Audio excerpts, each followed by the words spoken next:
folks in. Got it.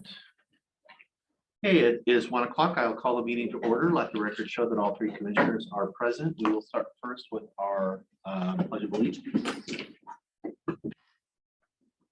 I pledge allegiance to the flag of the United States of America and to the republic for which it stands, one nation, under God, indivisible, with liberty and justice for all.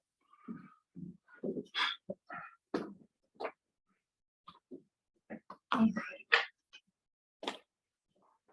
You see, we have folks in chambers. I will inform folks in chambers that we do have a mandatory mask mandate that is in effect in the chambers right now. I do see one gentleman. So I guess I'm asking you, sir, That's me. are you going to comply or not? You do have the option of, we did put a box out for you to put your comments in. I saw that, yeah, and do you have authority to have me put on a mask in this chamber? Legal authority. I believe so, sir. You do? Yes. How would I verify that? I believe at this point, it is the chair's discretion at this point. Well, I'm gonna ask to approach the throne and leave off some stuff with you. You could do that. Okay. This is, although I won't say it's a throne. Well, Actually, before I do anything, go ahead. As far as if you want to leave something and then leave, that would be great. I have a simple question that I sent out by email on Friday, and that is if you as a body or individuals as elected officials support. or do Again, not- sir, I'm not taking public comment yet. You Oh. go ahead and get a good angle if you wish there for that. That's fine. Yeah. Turn it on me. I'm asking them if they will go on record either in support or non-support of Black Lives Matter, which seems to be in place on. Sir, please, you may leave your comments and depart, or if you're not going to comply. Yeah, sure. So, And then I don't want to do this, sir, okay, well, because if we can't have compliance, then this meeting is not legitimate, and so we would be forced. Or at least I would attempt to enforce that, and we would have to go to virtual only. I have folks in chambers that I'm sure would like to be able to provide their comments in person. all right. And so I'm just asking you if that would be okay, sir. Sure, well, no, it's not okay. I know it's not okay. You're So you will or you won't answer about your support of Black Lives Matter. I'm not going to answer at this time. So, My seatmates can do whatever they wish to do. I don't care. As far as I'm concerned, the meeting hasn't started yet. Right. So we haven't. huh, Okay. pretty good invitation. Is the sheriff coming today? I have no idea, sir. He is certainly eligible, as I said. I'm going to stop you now. We are going to continue.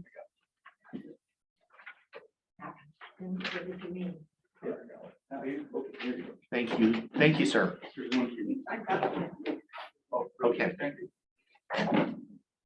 Okay, so with that, I would look for approval of the business agenda.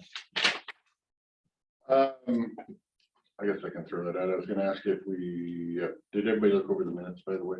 I did, actually.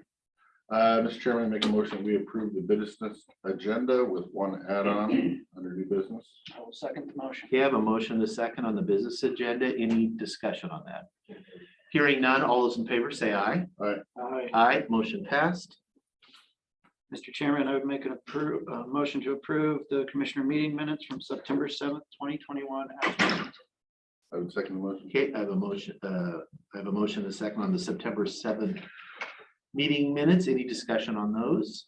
Hearing none, all those in favor say aye. Aye. Aye, motion passes. That brings us to citizen comment. This is an opportunity for citizens to provide comment to the Board of Commissioners. Please limit your comments to no more than 3 minutes. We have folks in chambers and on Zoom, quite a few people on Zoom. So we will alternate as is our how we've been doing it. And I will start in chambers first. I will ask if there's anyone in chambers that wishes to provide public comment or citizen input comment at this time. Seeing or hearing none. Yes. I was waiting for other people. Are you recording the meeting now? Yes. And it is official meeting? Yes. All right. I'm so sorry. Okay, please give us your name for the record. Is he timing or you want me to time? You can be the timer, go ahead. Let me know when to start. Anytime you want. man. Get extra time until I get ready. Yes. Okay, so I didn't have it all put together, but I've watched for a couple weeks Klickitat County citizens come in front of you and ask you three gentlemen, our Board of County Commissioners, to sign two resolutions, which I am here today. I haven't been much of a part of this, but I've been watching our citizens propose these resolutions to you, which come from Cowlitz County, where their county commissioners were brave enough to sign into these resolutions to protect the citizens of Cowlitz County. And I've heard that there's over 1,000 or 2,000, I wish, 200 signatures supporting our commissioners to sign these resolutions.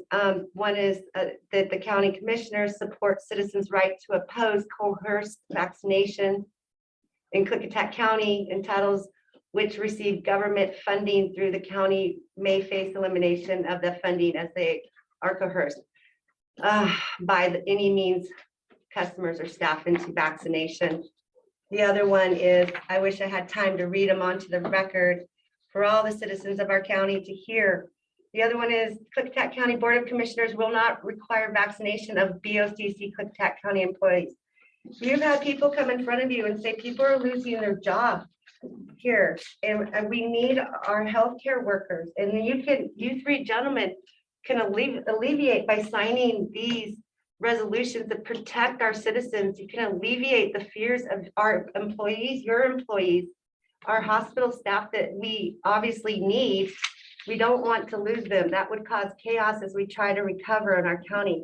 So because I've listened to our citizens ask for these to be signed, again, I wish I had time. If anybody behind me would like to use their 3 minutes to read these onto the record, I would love this. You've all three taken an oath to protect us citizens, to uphold the US and the state constitution. And I don't believe by you ignoring your citizens to sign our protection here, as other counties have done to protect us, it's time for you to be brave in this time where people are asking people to do things to their body or they will lose their jobs. This is a time for you. You haven't, I don't believe, heard us as citizens when we've talked for requests for solar. You haven't listened to us. You haven't listened to us about the Under Canvas project. And it's funny, let's put this on record. Under Canvas is now suing our county. And I hope that your PA represents that hearing examiner's decision just as harshly as you will represent, your PA will represent against the citizens. That is his job. And Under Canvas is now suing you guys, our county as well, taking our taxpayer money. But back to this. Represent our people who have asked you to protect us against overreaching government. Okay, thank you. I will now go to folks on Zoom. I had Gabrielle first. Okay. Gabrielle Gilbert, go ahead. Hi, I'm Gabrielle Gilbert. I'm in outside of White Salmon. I'm not Cowlitz County. I'm not interested in having tax dollars rerouted or grant money lost because you're not funding organizations in the county that assist people. Just a moment, Gabrielle. Can you turn that volume up a little bit? Oh, sorry. Do I want to make my volume up? Can you hear me? There you go. Much better. Good. Okay. Sorry about that. Again, let me start my 3 minutes now. I am not Cowlitz County. I am not looking for us to lose funding to organizations that assist people in our county, in our community, at the worst possible place in their lives. I am not interested in the loss of revenue to these organizations, WAGAP, the health department, in this time of pandemic and in this time that there is so much upheaval that is manufactured. The organization of this Goldendale Freedom Fighters that came and disrupted your meeting, that you held an illegal meeting to pacify them, is unacceptable. the fact that this organization was nowhere in your sphere at the time when Goldendale literally ran out a Black preacher woman who lived in your community, literally racism, part of Goldendale's fabric, ran out a family that was a Black preacher woman in your community. For this group to come in and spew venom concerning Black Lives Matter is vile. The very fact that the state legislatures, that we elect that representation that goes to the state to craft law, comes down with reforms concerning police, I welcome that. You buried a child in 2016 because you ran that child's car through this county and landed that child in a river where he died. We went to that funeral. I am happy for the laws that come down to avoid that kind of community tragedy. The idea that you guys literally have 1 foot in and 1 foot out as you pacify that kind of behavior that happened on September 14th is unacceptable. I am not going to allow people to be threatened, people to be denied their right for their pursuit of happiness because somebody has a problem with putting on a mask. What you do about your vaccination, that you will determine. But clearly stay away from the people that are who are not going to fall in line with your Civil War commentary. If anything, you should be they should be investigated by the FBI. You do not come into a meeting and start clamoring that kind of garbage. And we are pushing back on that. We support WAGAP. We support the health department. Black lives do matter. I have an African-American son, my blood, and I will not have people who are in elected positions piss on that, piss on him and his right to freedom and his pursuit of happiness. Stop pissing about with the Constitution in a way that works into a narrative that is completely unconstitutional. It is not okay. And I am sick and tired of you allowing this foot in the door and this Ms. Gilbert, snowball effect to Gilbert. happen. So do something, really do something. All right, Thank you for your time. thank you for your comments. We are back in the chambers. If there is someone that wishes to provide public comment.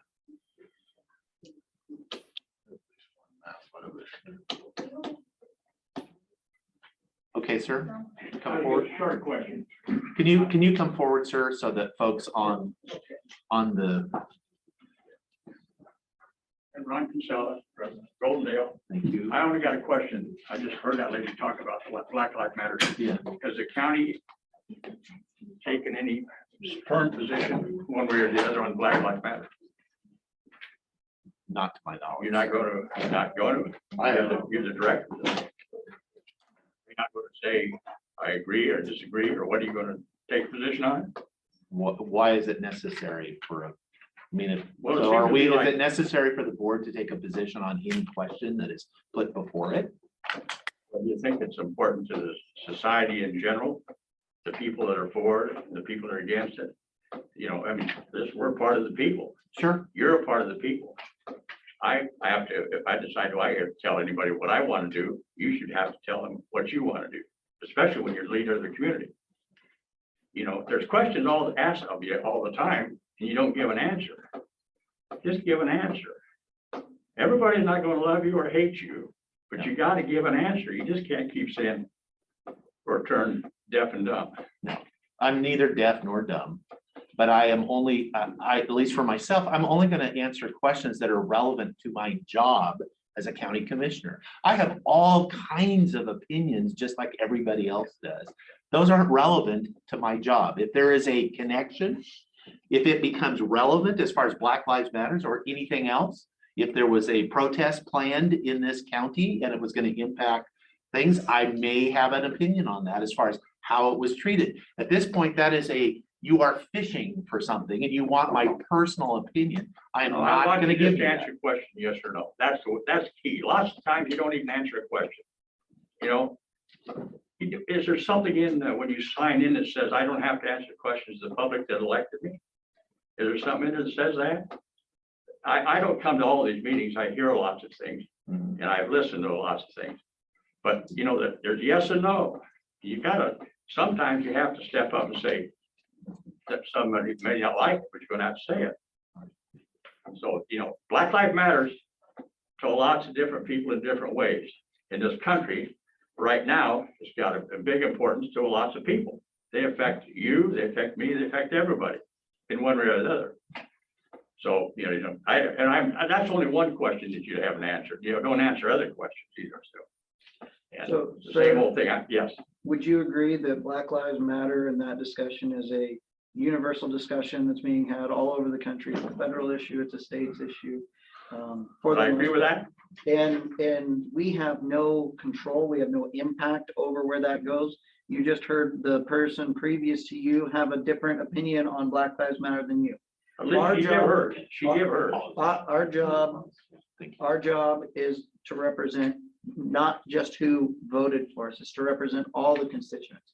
When you have an issue where you feel one way, she feels another way, and we have no nexus to it to begin with, that's why you don't hear us answer about it, because I have a personal opinion, but my personal opinion means nothing in this position.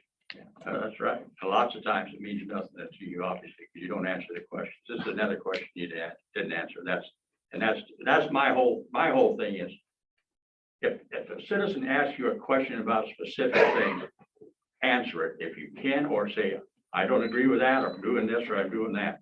But they have to have an answer. That's my whole point. I hear it all the time. You shut the doors, turn them off. And they had to close down the meeting. That's not right. So I've had my 2 minutes plus. I'll listen Thank to you, the- sir. For the record, I did pause your time while he was talking, so he didn't take any of your time. Okay. Thank you. I'm going to go back to Zoom. If there's someone that wishes to comment, this is your opportunity. Raise your hand. Excuse me. Gigi was the next one. Okay, Gigi, your hand is raised. Go ahead. Hi, thank you for giving me this opportunity. I want to read into the record the letter that I sent to all of the commissioners because I'm hearing a lot of opinions in the other direction. So I heard with great dismay the letter from Commissioner Christopher and signed by all 3 county commissioners. I want to say emphatically that this does not represent me or my views or many of the people that I know. As a nurse practitioner, I've always focused on prevention as the primary way to health. Vaccines are the first line of prevention. We have vaccines against diseases we barely see anymore, such as measles, rubella, mumps, chickenpox, just to list a few that are mandated to attend school and to work in healthcare. In addition, hepatitis B is mandated for working in healthcare as well, even though that's not even an airborne disease. But all of these diseases, including COVID-19, kill people. How many deaths have we had in Klickitat County? What are our numbers now? You don't hear about people dying from them because we mandate vaccines on these other diseases. What you view as your freedom could be my death now. What gives you the right to go about without a mask and unvaccinated, putting so many others at risk? Sure, we've heard about breakthrough infections, but very, very rarely do we hear of a breakthrough death. Vaccines protect lives. How can we get it through people's heads that in order to protect others, as well as yourself, you must practice public health? We require people who work in food service to wash their hands twice and inspect food places for unclean situations. We require people to wear seat belts to save lives. We require people not to drink and drive or they lose their license. Why? Because these practices save lives. What about the cost of healthcare for those that don't follow public health practices? What is the cost of one COVID admission on a ventilator? Or the cost when someone is in a car accident but doesn't die and is injured because of not wearing a seatbelt? And what is the cost when people get sick from a restaurant that wasn't following public health guidelines? And who bears the cost? The public. Health insurance rates go up, people end up on disability, and the public pays. Who paid for Sheriff Songer's 5-day hospitalization? You and I pay his salary and insurance through our taxes. And how many others in the sheriff's department got ill and missed work? because they refuse to follow the mandates. It is time to stop playing with our health. You must mandate and follow the mandates. Get vaccinated, wear a mask. Follow Governor Inslee's mandates and stop making such a fuss about your liberty. You're out of time. What about mine? Okay, thank you. Your time has elapsed. Thank you. Thank you. We will go back into the room for public comment if there's anybody. Not seeing anybody. Okay, back on Zoom. Sandy Montag, go ahead, please. Okay, hi. Thank you for taking my comments this afternoon. In my allotted 3 minutes, it's impossible to unpack the 2-hour illegal open public meeting held last Thursday, so I'm not even going to try. I'm really going to concentrate my comments this afternoon on the letter written to Governor Inslee and signed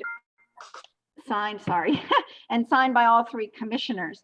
As voting members, the 3 of you of the Klickitat County Board of Health, your letter was very troubling, filled with inaccuracies and prejudice. The Delta variant has changed the game with its increased communicability, morbidity, mortality, and vaccination is the most effective tool we have to stop this surge. Vaccinating our healthcare workers to protect them and us is vital. Thousands of healthcare workers have been infected with this virus. 3,600 have died as of April. I don't have any figures after that time, but that's the one figure I did find, according to the Kaiser Health News, and I'm sure that number has grown. I wonder how many patients have been infected by unvaccinated healthcare personnel. Thousands of nurses have left their jobs, not necessarily because they've been forced to be vaccinated, but because they are exhausted, angry about the continuing surge of very ill COVID patients when there is a means of protection and a means of prevention. You talk about freedom of personal choice for making personal health decisions. But I ask you, what about the community's right not to be infected with the deadly virus when they seek medical care or go to the grocery store or enter a restaurant? Of course, you realize or should know as a Board of Health that no vaccination is 100%. The COVID vaccine is extremely effective and a fully vaccinated population will stop this virus in its tracks. We continue to be in a state of emergency because our vaccination rate is low, with COVID cases accelerating. As far as I can tell by the data on the Washington Department of Health website, in Klickitat County, we have vaccinated a little bit under 45% of our population as compared to 69% statewide. This is what I got yesterday. We'll see what Aaron has to say about that. This puts our county in the bottom 6 counties for vaccination in the state. As you noted, we have been in a state of emergency for 550 days plus now, and have over 447 positive COVID cases and climbing in Klickitat County since August 1st. Our emergency is increased. Your time has elapsed, ma'am. Oh, Okay, thank okay. you. I would like to add that Klickitat County has one of the lowest death percentages of anywhere in the state, so. Now I'm going to go back. We are still in citizen comment. I will come back to the room if there is anybody that wishes. Okay, Kelsey. Hey, you guys Your know record me. or your name for the record. I'm sorry. Susan Kelsey Golden. No, I wanted to express my appreciation over the letter that was written to Governor Inslee. I took it as a sign that that you were responding to some real concerns and questions that the public has brought up, and I have talked to numerous people who feel the same way. That we just want to say thank you for doing something publicly, and that's all I have to say. Thank you. Okay, we are still in citizen comment. Becky Miles, you are next in line. Oh, where's she at? Oh, she disappeared. Oh, hello. Oh, there we go. Go ahead. Okay. First, thank you so much for letting us speak today. I would like to say that I totally agree 100% with everything Gigi and Sandy have said. And so I'm going to cut this short, but I do not like the fact that we're getting 3 minutes each when the anti-vaxxers, anti-maskers got 2 straight hours with 2 of you.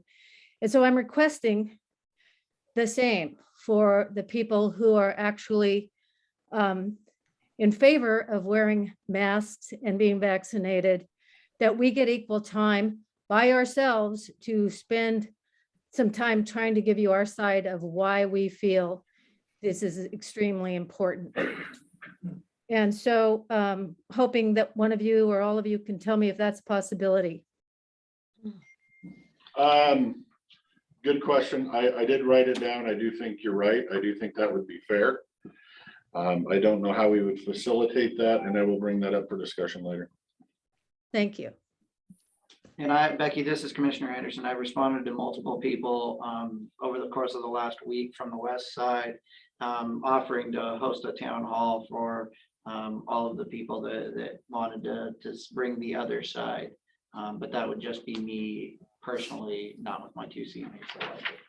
And my worry is I don't know that we could have a town hall that only has one side, because anybody could be capable of attending. You already did. Well, they just happen to be the ones in the room, so we couldn't legally exclude people from any meeting or any town hall for any reason. Even did. the Democrat. You and did. Republican- I'm done. Sorry, but you did. You excluded the people on the video on Zoom.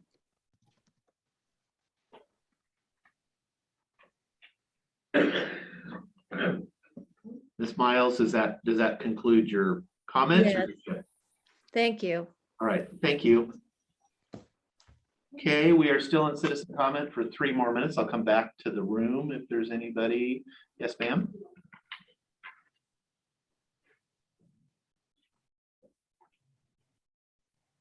You can to speak. Okay.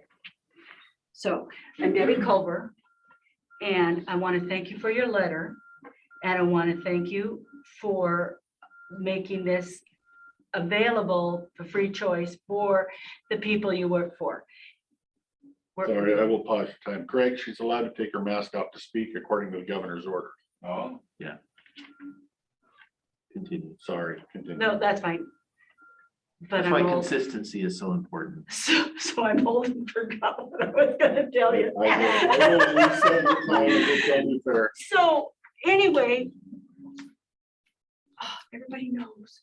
So when you guys wrote that letter, I wanted, apparently not everybody got the memo. You can't tell me to get a vaccine. Correct? If I'm correct, right? Because I asked this question 2 weeks ago. You cannot force me to vaccine, or you can't make a vaccine mandate that everybody in the county has to be vaccinated. Not to my knowledge. I don't know of a law that gives a. So you don't have the authority I- to tell anybody to get a vaccine or not get a vaccine except your employees, correct? I don't even know that we have the authority for our employees. Okay, so I just wanted to, it seems like there's some confusion here that you guys have the power to tell me to get a vaccine, and you don't have that authority. Nobody's told me I have that authority. So, yeah, that's why I asked a question a couple weeks ago, because I got into a discussion with somebody else who said, yeah, they're going to tell us to have a vaccine. You can't. Right? Not that I'm aware of. Not that Okay. I'm aware. Thank you for the letter. I appreciate it. Thank you. Happy birthday. Okay, we are still in citizen comment for 1 more minute. Does somebody want on Zoom? Pat Arnold's next on. Pat Arnold, go ahead. And I'll actually She's give had you her the, hand up. you've had your hand up, you get all 3 minutes. Go ahead, give her 3 minutes. Can you hear me? Yes, go ahead. Okay. Obviously, you know that I don't think the letter was a sensible thing to do. I think I would prefer that you actually got out front on the whole issue of how we can approach the pandemic. I get unhappy when we get into these dialogues about vaccine or no vaccine, mask or no mask. You know, there are kids in the Trout Lake School who've been in classes with children who have tested positive, and the health department has not seen fit to do contact tracing for children in the same class as a student with a positive test. We not only need the vaccine, we need and masks, we need a better approach overall. And this is where I'd like to see you guys going. You know, we all want this pandemic to end. We want it to end as quickly as possible. None of us like wearing masks. You know, I don't mind the vaccine, but I certainly don't like wearing a mask. But it's silly to spend our time arguing about vaccines and masks when the point is we need to get past the coronavirus and we need to mobilize in a serious way to do that. So I would like to see you write to Governor Inslee and say, gee, we're concerned about our constituents. We want to get past this pandemic. Can you, tell us other things we can do? Genetic testing, better tracking, better statistics, and there's a lot that we can do rather than sit around and argue with each other about masks and vaccines. That's one thing. The other is that, I was really disappointed about what happened on Tuesday. And there's a lot of emails flying around. And somebody said that one of you said that you were doing it to protect employees who were in the room. Stand up, walk them out of the room and protect them that way.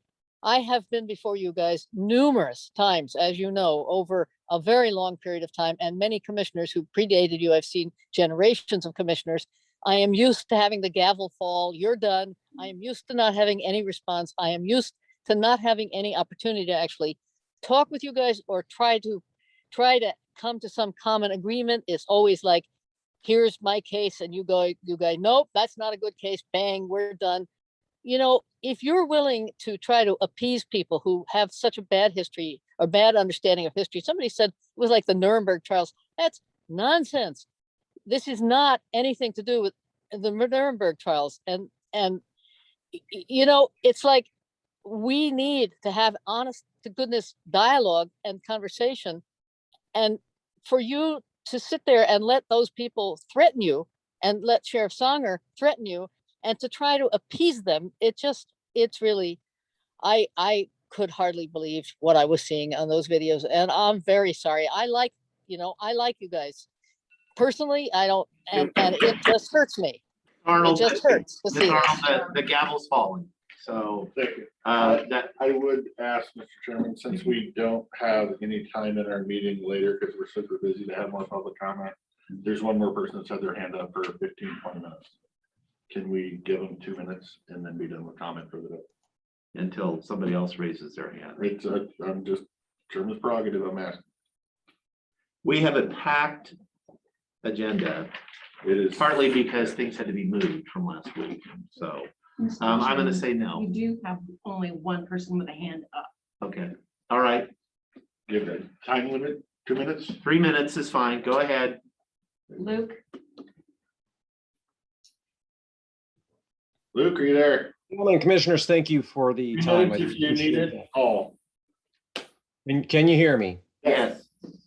Yes. Okay. Thank you very much for the consideration of time. I would like to just address the consensus that I've heard today from Gabrielle and Gigi and Sandy and Becky and Pat, and I'm sure others before I came on today. It would seem that the meeting last week riled up the left side of your constituency, and for understandable reasons. However, I would say that there are many things I've heard that are untrue, would be one way of putting it nicely. The idea that anybody was threatening you or the sheriff was threatening you, I think is just simply inaccurate on its face. I would declare that false, so let that be read into the record. I also see a coordinated assault wherein at least the first three speakers I heard, Gabrielle, Gigi, Sandy, were speaking specifically from talking points that were scripted. This is a tactic that's used by the left to get everybody into lockstep, using the same words, repeating the same phrases. As far as the community's right not to be infected, I just want to pause and hold that in mind for just a second. The community's right not to be affected. That's a very cerebral concept. It's a very head level, pie in the sky idea. The community's right not to be infected.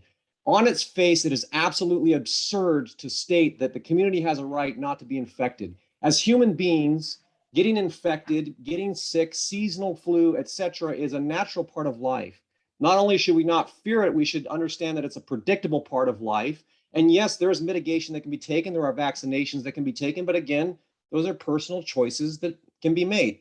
So I want to just retract from the head level cerebral debate, as Pat was alluding to. You know, we could bicker and debate about all that, but come back to the heart level for just a moment. And imagine that you or I, imagine yourself or each person in the room or on Zoom right now, imagine you're the one that's out there trying to put a mask, a cloth on somebody else's face. Imagine walking up to a stranger and telling them that they're a threat just for standing there breathing and being a human being. And you're going to convince them, you're going to put a mask on their face against their will. And in this hypothetical thought, you know, what's the reaction going to be? It's going to be an instinctual resistance. Nobody wants their face covered. Nobody wants to have their breathing restricted. You could carry that thought experiment out with vaccinations. Imagine taking yourself, not government mandate, but you as a human being, taking a needle and going to convince somebody that this is for the sake of public health and safety. You have a right to shove that needle in their arm. And they say, wait a minute, no, I don't think so. I don't want that. I'm not sure what's in that, or I have some reason not to get that. Maybe I had a dear family member that had an adverse reaction, fell over dead, or developed, you know, a lifetime of complications due to a vaccine. Your time has elapsed, sir. Okay, thank you, gentlemen. I appreciate your time. I'm going to close public comment and move us along.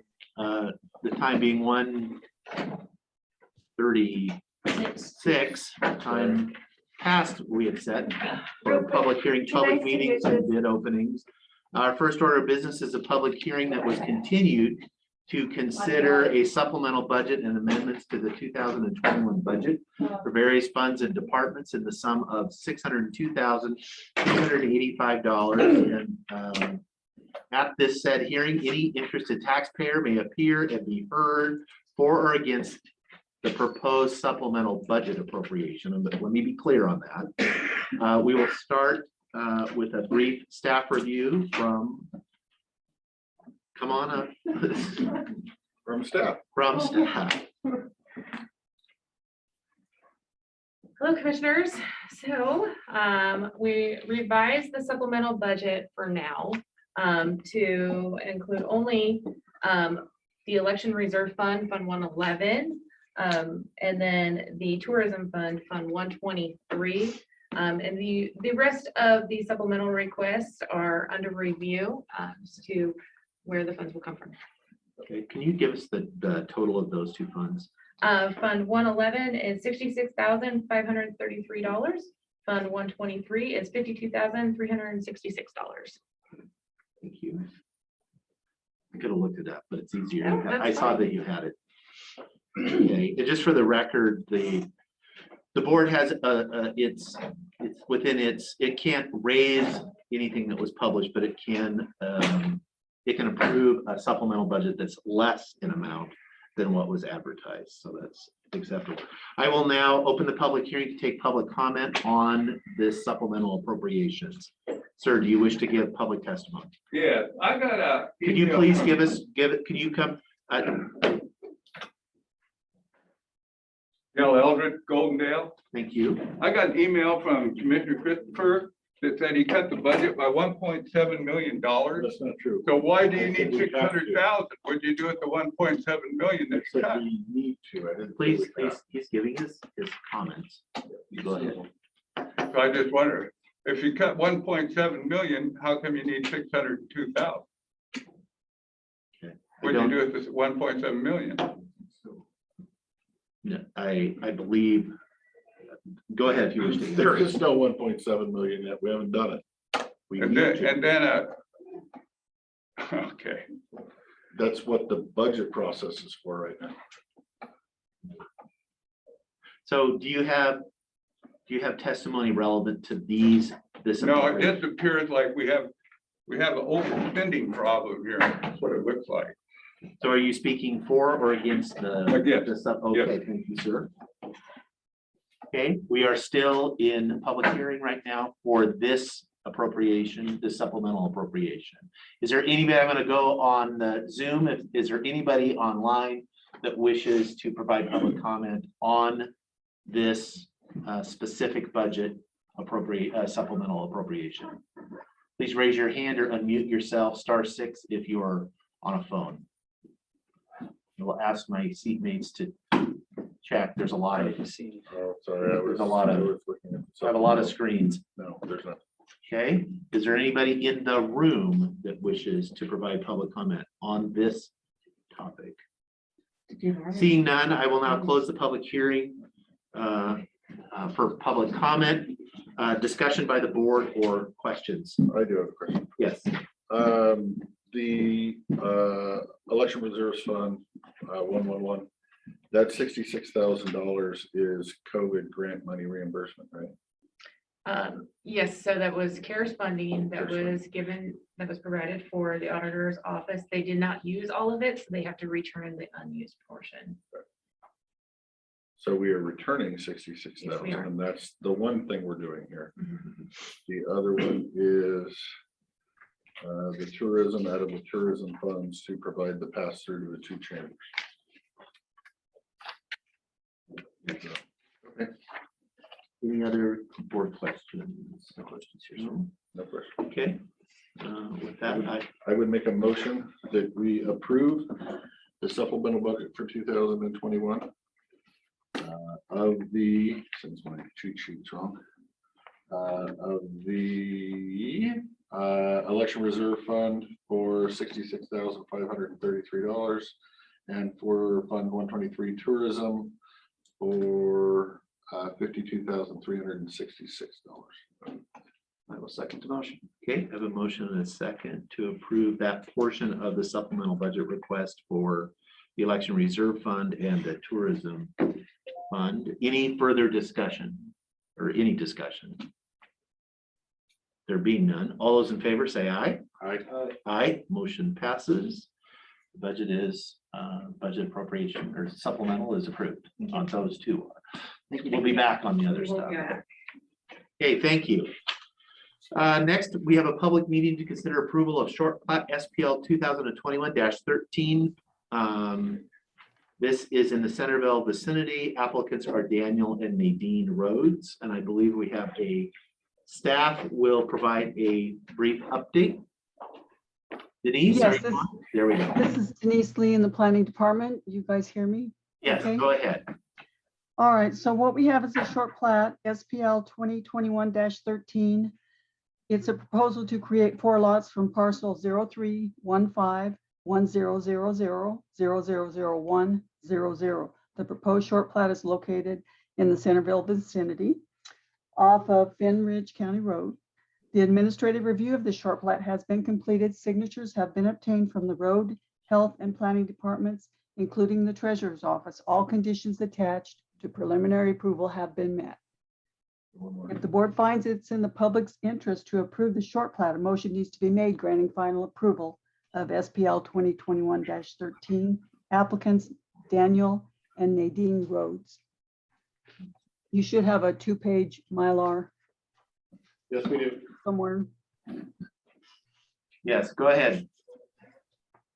Does that conclude your? That concludes my Okay. deal. This is a public meeting. Any questions? Anything for staff? Okay, No seems question. pretty cut and dry to me too. I would entertain a motion. Mr. Chairman, I make a motion that we approve short plat SPL 2021-13, parcel number 03-150-1000-001/00 in the Centerville vicinity. Applicants Daniel and Nadine Rhodes. Second the motion. Okay, I have a motion and a second approving short plat SPL 2021-13. Any discussion? Hearing none, all those in favor say aye. Aye. Aye, motion passes. Thank you.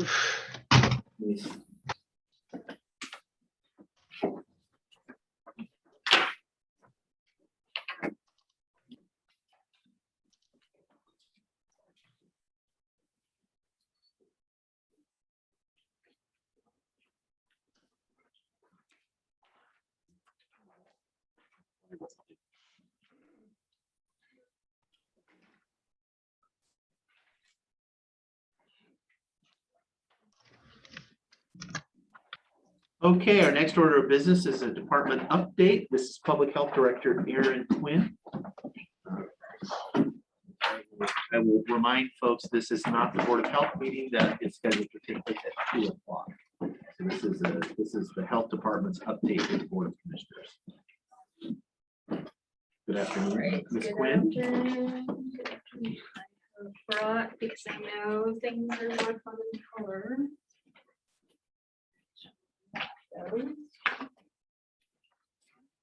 Thank you.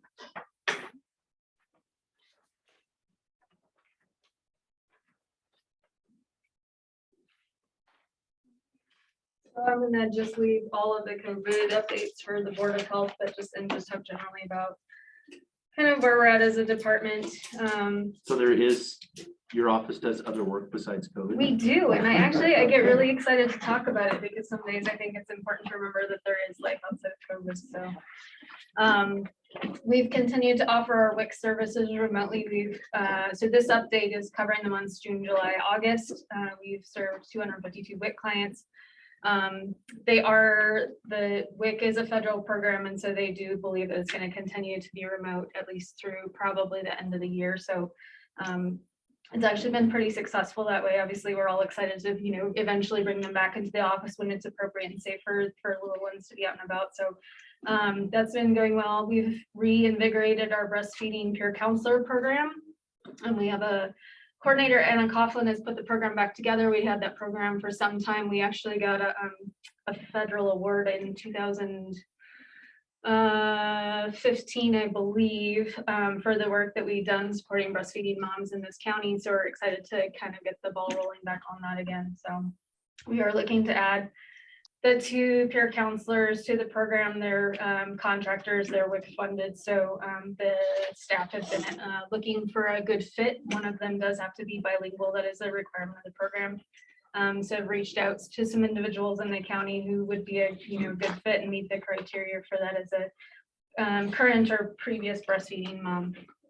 So immunizations, we actually do immunizations other than COVID vaccine. So we're fairly busy this fall getting kids up to date for school. So they did a lot of back to school immunizations. In White Salmon, it was noted there was a pretty big need for Tdap. There was a lot of kids behind. So they're going to run a Tdap clinic on the 29th. Yeah, I was gonna, I didn't want Tetanus, to. diphtheria, and pertussis. You didn't want to seem silly. You Yeah. want that No, for me. no, that's fine. No. It's working through it. Just They're- wait till You guys the are end. busy throwing each other under the bus. Tetanus, diphtheria, and pertussis. Okay. So they're tetanus boosters, so they get better around age 11. And so there was quite a few that were non-compliant, so they carved out a Wednesday afternoon to help address that and get all of those students up to date within the school system. So we had a really good working relationship with the school nurse, so we're really excited about being able to help them out in that manner, and the families obviously too. Our family planning program is still continuing to build. They saw 42 clients over that time frame. We only see clients 1 day a week, so that's, we're not doing patient care 5 days a week for family planning specifically. So our nurse practitioner is out on maternity leave until January. She had a beautiful baby boy on Saturday, so we're all very excited for her.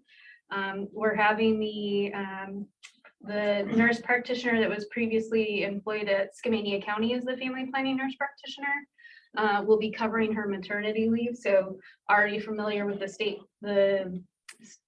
rules and the programming, because it's the same across all counties. So we were very fortunate. She will be joining us October 1st and covering until the 1st of January when Lisa comes back.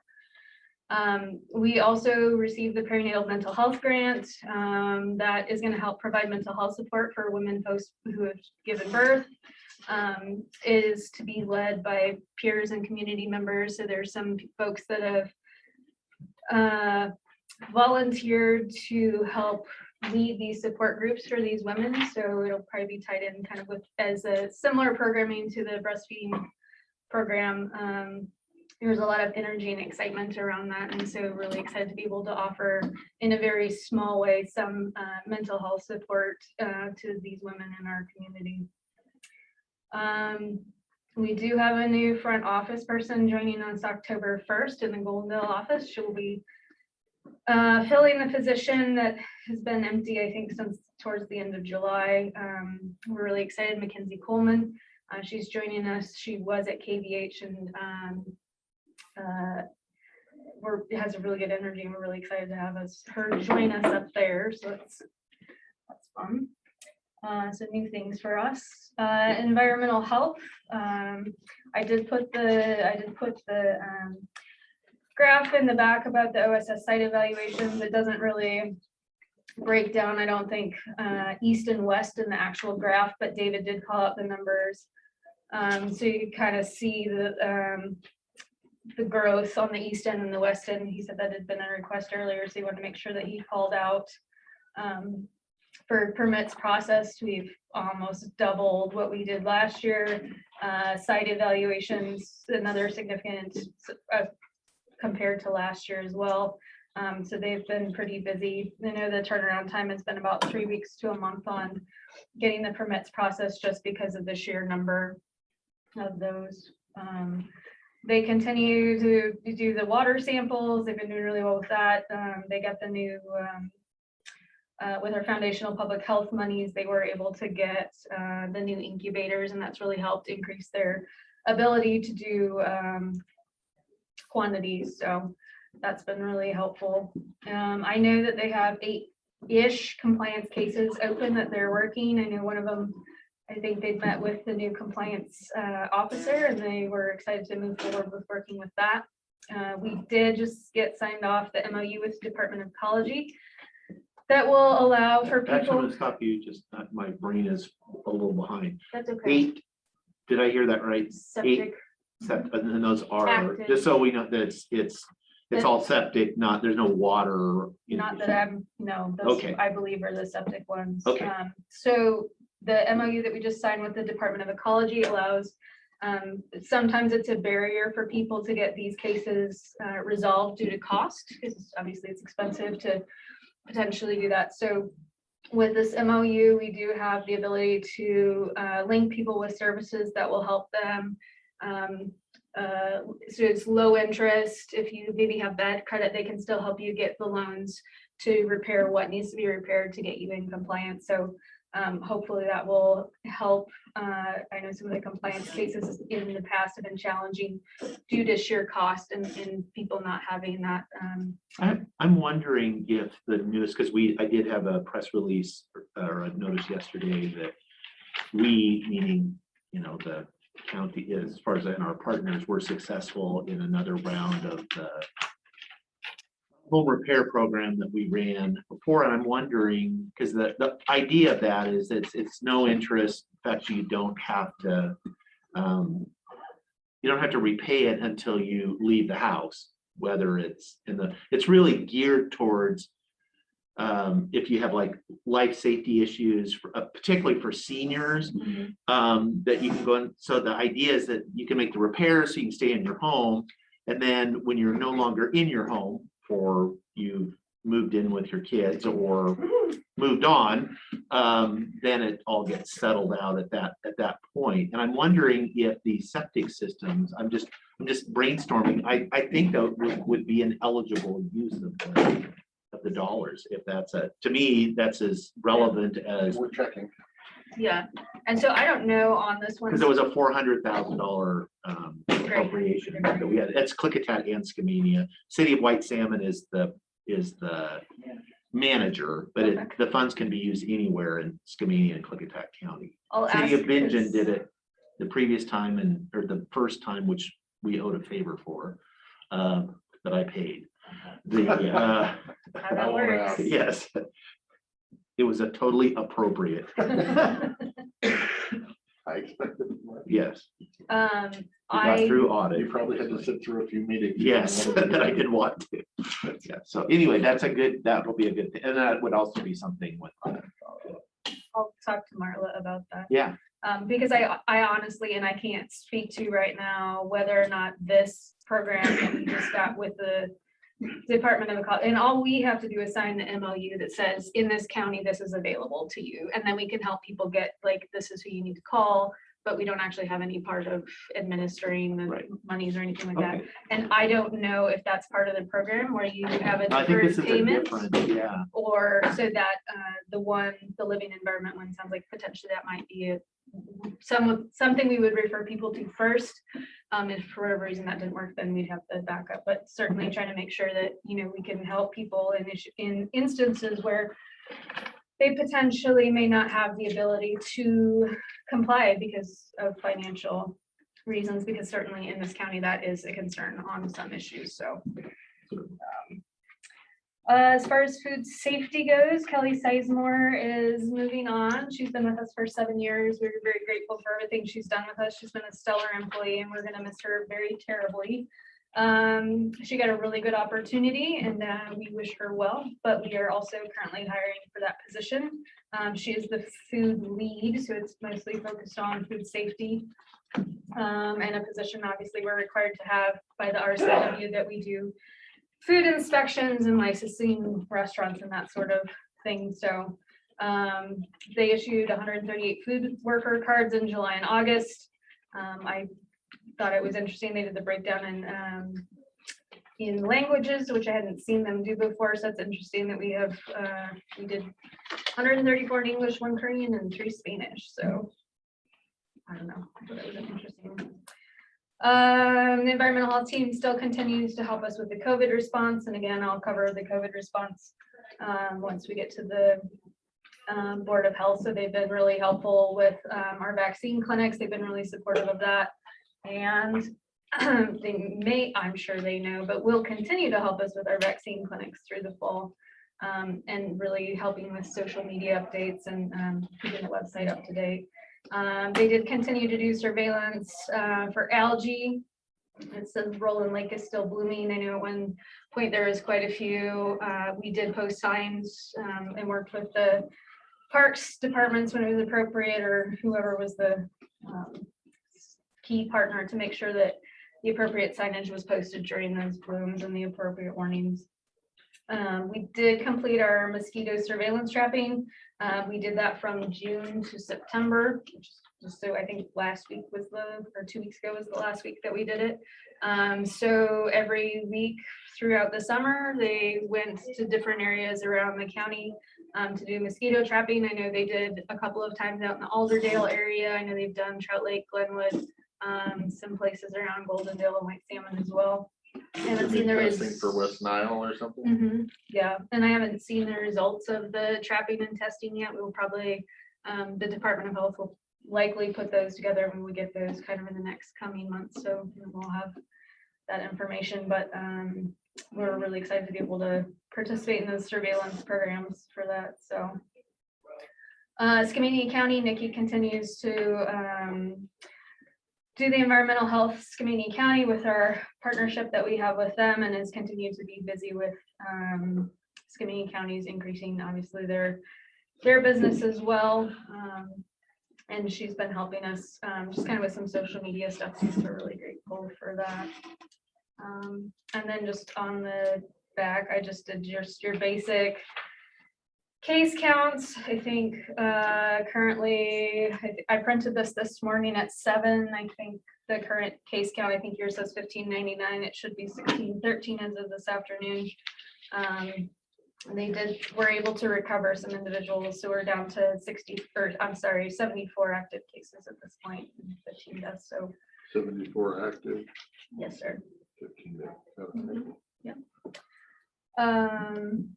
Anyway, I will just leave COVID for the next iteration, but pending your questions for any of just our department updates. Regular department update.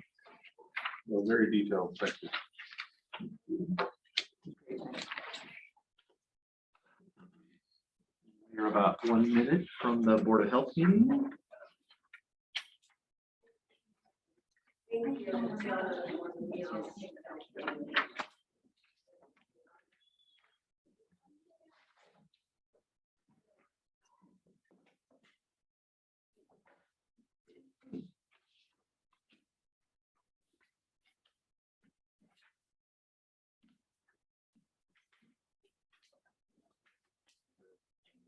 I do.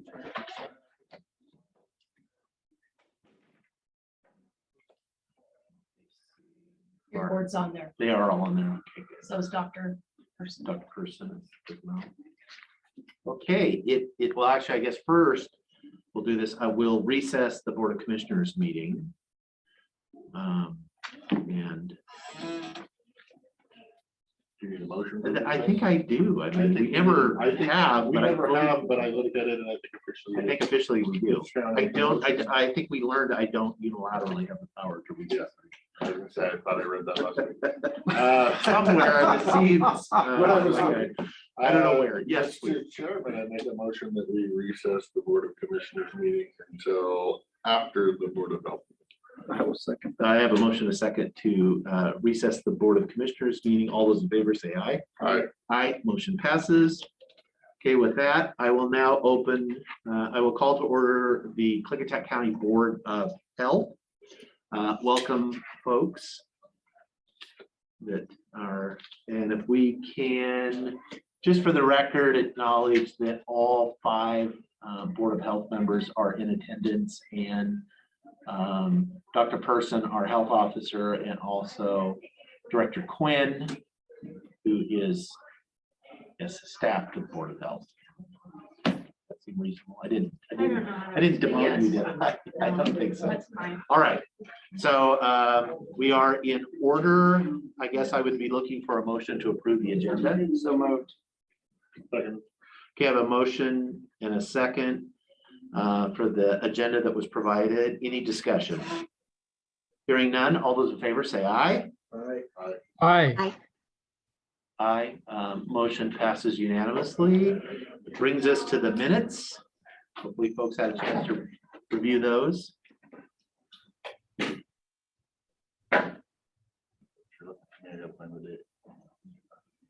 It's July 15th.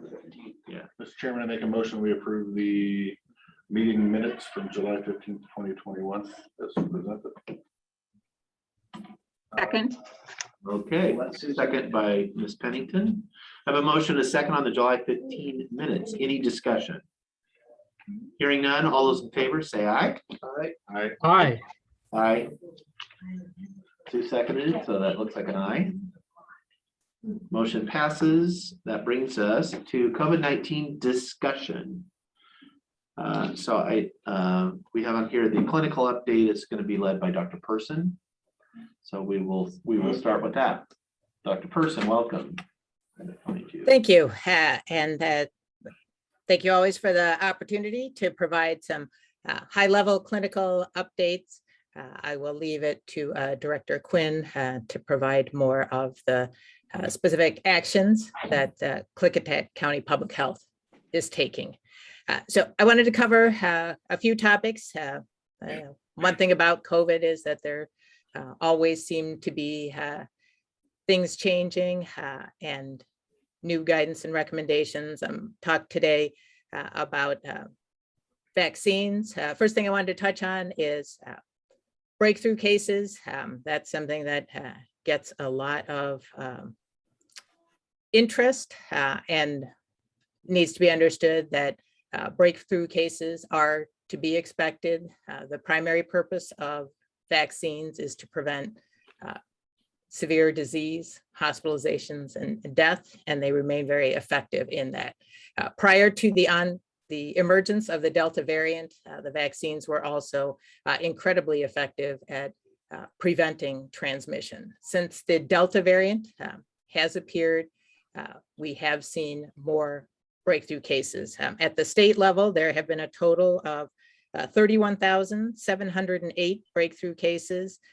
In that same time, there have been a total of 291,378 cases. So breakthrough cases represent approximately 11% of the total cases that have been seen. So we still are seeing a majority of cases in unvaccinated individuals. In Klickitat County, there have been 54 cases total in individuals who have been fully vaccinated. During that same time, we have seen 578 total cases. If we look at the difference before and after July, which is essentially the difference before and after Delta became the predominant variant prior to Delta kind of being on the scene. Individuals who were vaccinated only represented 1.6% of cases in Klickitat County. Since July, they now represent 8.7%. So again, with Delta, we do see an increased risk for infection among vaccinated, although they still represent the minority of cases. And part of why we are seeing breakthrough with Delta is that there are two factors going on. One, we know some individuals do not mount a full immune response. Those are the immunocompromised, and that was the reason for the recommendation earlier last month for individuals who were immunocompromised to get a third dose. That wasn't to replace waning immunity, but was to actually get them to a point where they had immunity.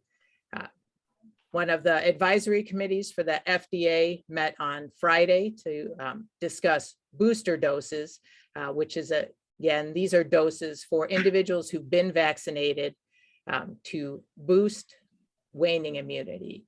The recommendation from that committee was that at this point, not that everyone get a booster dose, but that individuals who were 65 and older and those that were at higher risk either for exposure or higher risk for severe disease should be considered to get a booster. Now, this recommendation is only the first step towards, recommendations towards booster doses actually being given.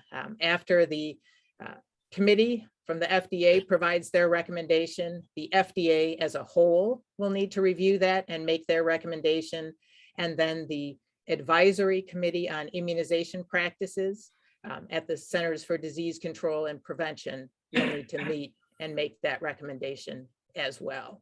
So we are not yet at the point where those booster doses are being given. Although I know after the news came out on Friday, I'm sure there were calls to the health department, but we are still in the process of that being fully evaluated, and those recommendations need to be made from both the FDA and the advisory committee on immunization practices before booster doses will be available. And then the final note I did want to touch on, because we have seen warnings and advisories coming both from the CDC and from Washington Poison Control is on the use of ivermectin.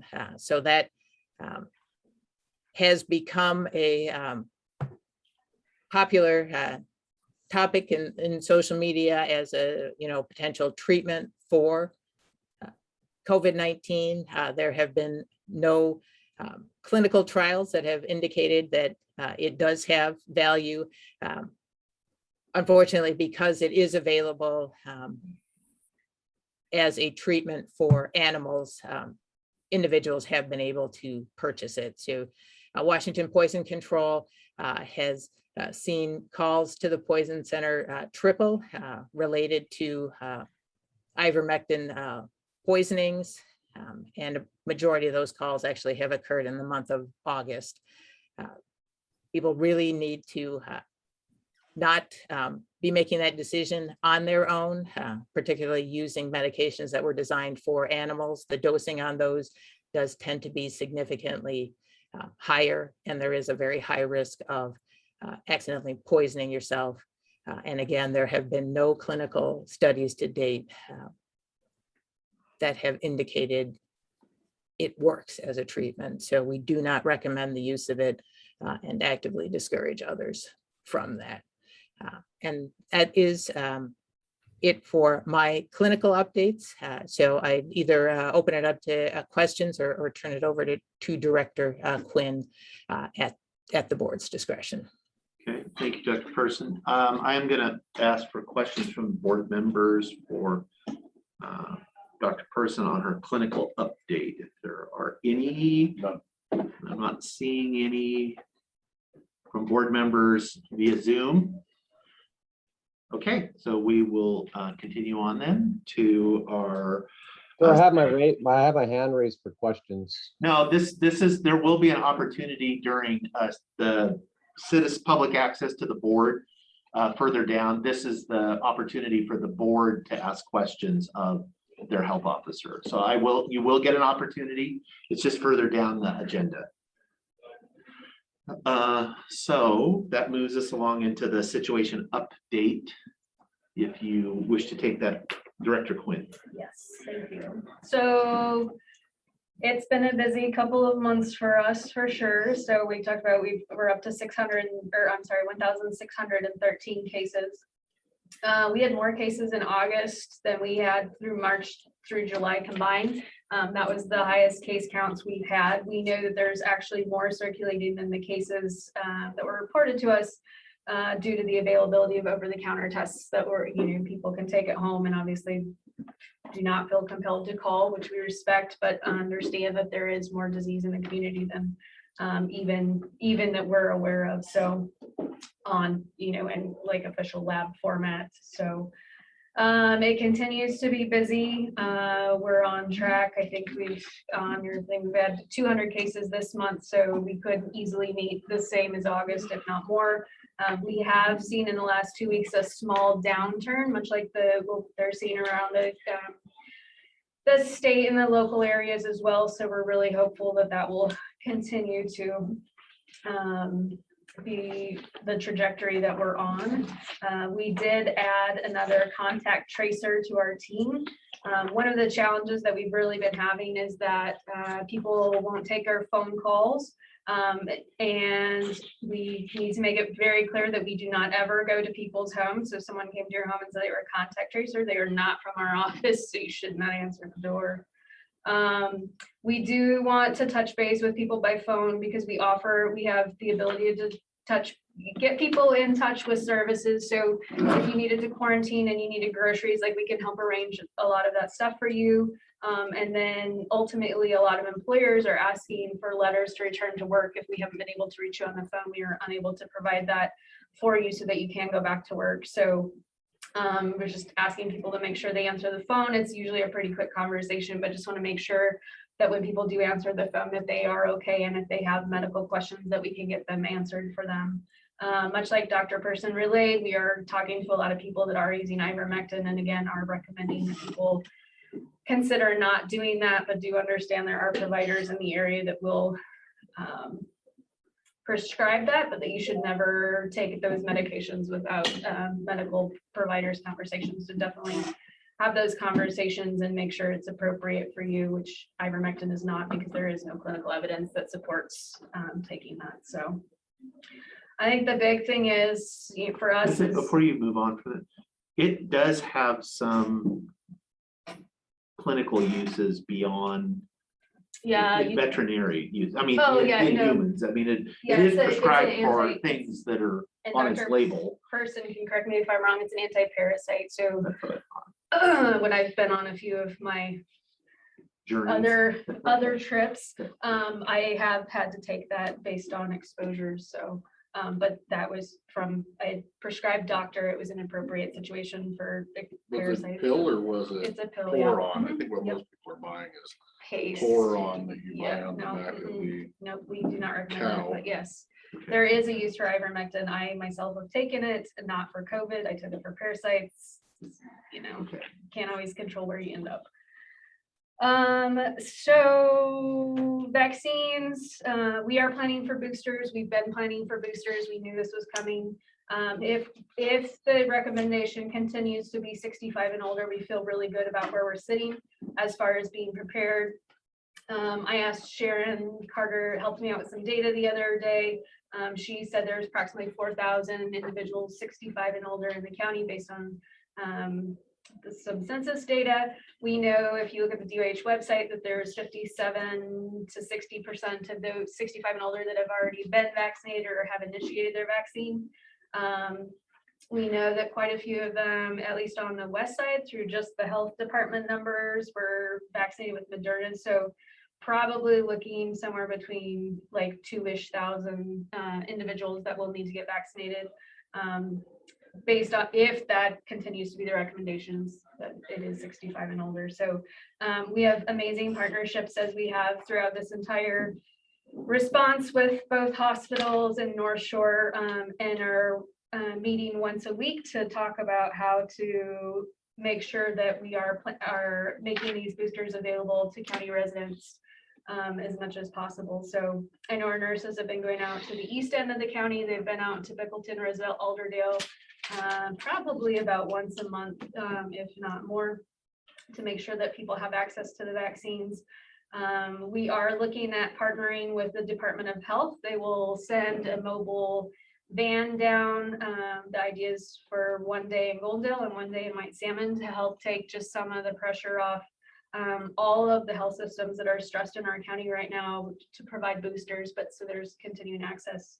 And we should hear about that later this week if that's confirmed or not. So we do have tentative dates selected for vaccination events, be it the fairgrounds in Goldendale and this, I believe the bus barn in White Salmon. Everybody's tracking the dates. We're just waiting for approval from, as Dr. Person said, the FDA, the CDC, and then the Western States Group, which is the Washington, Oregon, California, I think, and Nevada, that also reviews the data before they approve the vaccine. So once we get the go ahead, we have the posters are ready. We can put the dates that are most appropriate for the timeline, and we'll advertise that as so that people can come get their boosters as they wish. We are still continuing to work through the process. We had an opportunity to get FEMA reimbursements. We are processing reimbursements for the vaccine work that KVH did at the fairgrounds last year, for Skyline vaccines last year, and then for the fairgrounds, I think we're like $120,000 we've been able to give back to the fairgrounds for the space that we've used up there. So I've been led to believe that we're one of the only counties that's actually going through this process. We've been fairly successful, so we're really excited that we've been able to get that money back to the community that's been giving the vaccines to us. So that's been a really big win for us. And then I just wanted to, I think the hospital. I just want to say, as one of the, in my other role, one of the appropriators that fund activities at the fairgrounds, getting a reimbursement is great. Yeah, no, I was really excited that was actually really the push for me, was that we could get kind of some of that money back into the community. So a little extra work. It's been kind of a process, but we're getting there. And I think by the end of the year, it will be a decent amount of money that has really helped with this response. So great. And then with that, I just wanted, Skyline is unable to join us, I believe, but KVH and North Shore had representatives that were going to kind of give an update about what's going on with their facilities and that. So first, actually, just make sure, Jenna, are you on? Yeah, I'm here. Okay. Did you want to give just kind of an update about this Skyline ER scenario? Sure. For those people that don't know me, my name's Jenna Newcomb. I'm a physician assistant. I work for both Skyline Health in the emergency department and in the family medicine clinic. I can tell you that I spoke with our infection prevention specialist just before this meeting, and the data that I have is current as of today. We, at this point in time, we don't have anybody hospitalized for COVID. I do know that we do approximately 30 to 40 COVID tests per week for our hospital. In clinic, on average, per provider, we're doing, we have seen a downturn this week as far as number of tests requested, but I know I've personally been doing 4 to 5 tests on most of my work days for me personally, and then my colleagues as well. I do know that from the emergency department standpoint, all of our transfers into the city for COVID-19 have been unvaccinated in the last 3 weeks. We are giving out Regeneron infusions and we're getting requests actually from all over the region for Regeneron, even on the weekends. Approximately 2 to 3 patients per day in the ER are COVID positive, and about 85% or more are unvaccinated for that. I do know that weekly phone calls between our facility, Dr. Person, And the remainder of the people on the committee have been very useful for our organization, and that any questions that we have been answered promptly by our health officer. So we wanted to say thank you for that. We do remain to have challenges with transferring patients into any facility for any reason, not just COVID-19. We do have for heart attack, stroke, trauma, and COVID-19 and any other reasons that we might need to transfer people in. It's a very challenging situation at this point in time. Jenna, would you just do a quick confirm that Regeneron is the monoclonal antibody, and maybe just can you talk about that for just a second? Yeah, I can talk about that briefly. Regeneron is the monoclonal antibody infusion that we are using to help people who are COVID-19 positive, whether or not they are vaccinated or unvaccinated. And the point of it is to reduce the risk for progression to severe disease. For those people at high risk, and I would say the majority of Americans are considered in that range, because if you have a BMI of over 25, then you qualify for Regeneron. We do give that to mild to moderately ill people. So if you, for example, when I've seen people in the emergency department and I've tested them and they've tested positive and they are either vaccinated or unvaccinated, then I will ask them about the Regeneron infusion. And when I do telephone and then car site assessments from the clinic, I will ask them about that as well preemptively, and I've ordered several of these. So the point is to reduce people's risk for progressing to severe disease. Thank you. Cindy, are you on the phone to update from North Shore? Hi, yes. Does anybody else have any other questions? Oh, no other questions. Thank you, Jenna. Cindy? Hi, yep, this is Cindy. So we continue to see a high level of cases. We also have a high need for testing that we're experiencing. And on most days that, the folks that are calling for testing are more than we have the capacity to do. So we're trying to just work through test as many folks as we can, and then refer folks out to other testing locations when it's more than we can do. We have seen a very high positivity rate on those tests, particularly over the last 2 weeks. We've been running in the 20 to 30% positivity rate. The other thing to add is just, as always, a huge thank you to the health department for all the work that they are doing. We really appreciate their taking the lead on the large booster clinics that we're all putting together. So having them take the lead really will help for residents, instead of having to get onto 4 different wait lists like we did last or at the beginning of the year. This will make it one streamlined way that then will be staffed by the health department, North Shore staff, KVH staff, and Skyline staff, and just doing it all together. So we're looking forward to that. As Erin said, we're preparing what we can ahead of time, but realizing it'll take just a few days to finalize things, after the regulatory agency decision. So we'll appreciate everybody's patience as we get that new project stood up soon after that. Thank you, Cindy. Leslie, are you on for KVH?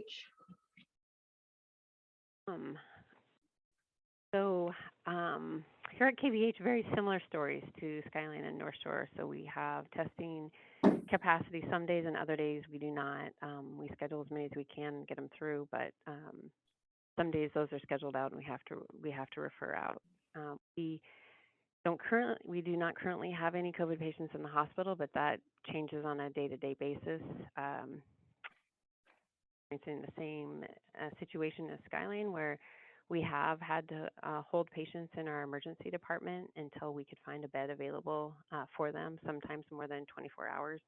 So we have to have staff, extra staff in the emergency department to take those really higher level care patients. Need to go to a larger hospital, but they're just so the not being able to get transfer patients out, but also we're having a challenge placing some of our patients who need to go to a long-term care setting that aren't able to go back home. And so the two, it's really put a lot of pressure on staff and every every hospital, I think, in the nation. We're struggling with staffing, especially nursing staffing. So it's really a challenging situation. We are keeping our eye on when the vaccine mandate goes into effect, and hoping that the state will have some additional resources, although we haven't heard that those are coming. We're, we're trying to get ready for that to make sure that we can providing services here. You probably have heard throughout the state, there are times when hospitals their emergency departments are on divert. And so but we haven't experienced that yet. There have been days when we were very close to that. So that's the situation. A question, Leslie, this is Dave Sauter. When you say additional resources from the state, can you elaborate what that means exactly? Yeah, at this point, we don't think any are coming, but that would be National Guard or any other nursing staff that could be freed up. They have a. I just want to be sure when we're talking about financial resources that it was people. No, this is people. Yeah, I assumed, but I wanted to just be clear. So, okay, so that would be help, like as you said, actual to help staff positions. So bodies, humans. In your statement on the long-term care setting, was that for COVID patients like long-termers, or was that just you need more long-term care spots?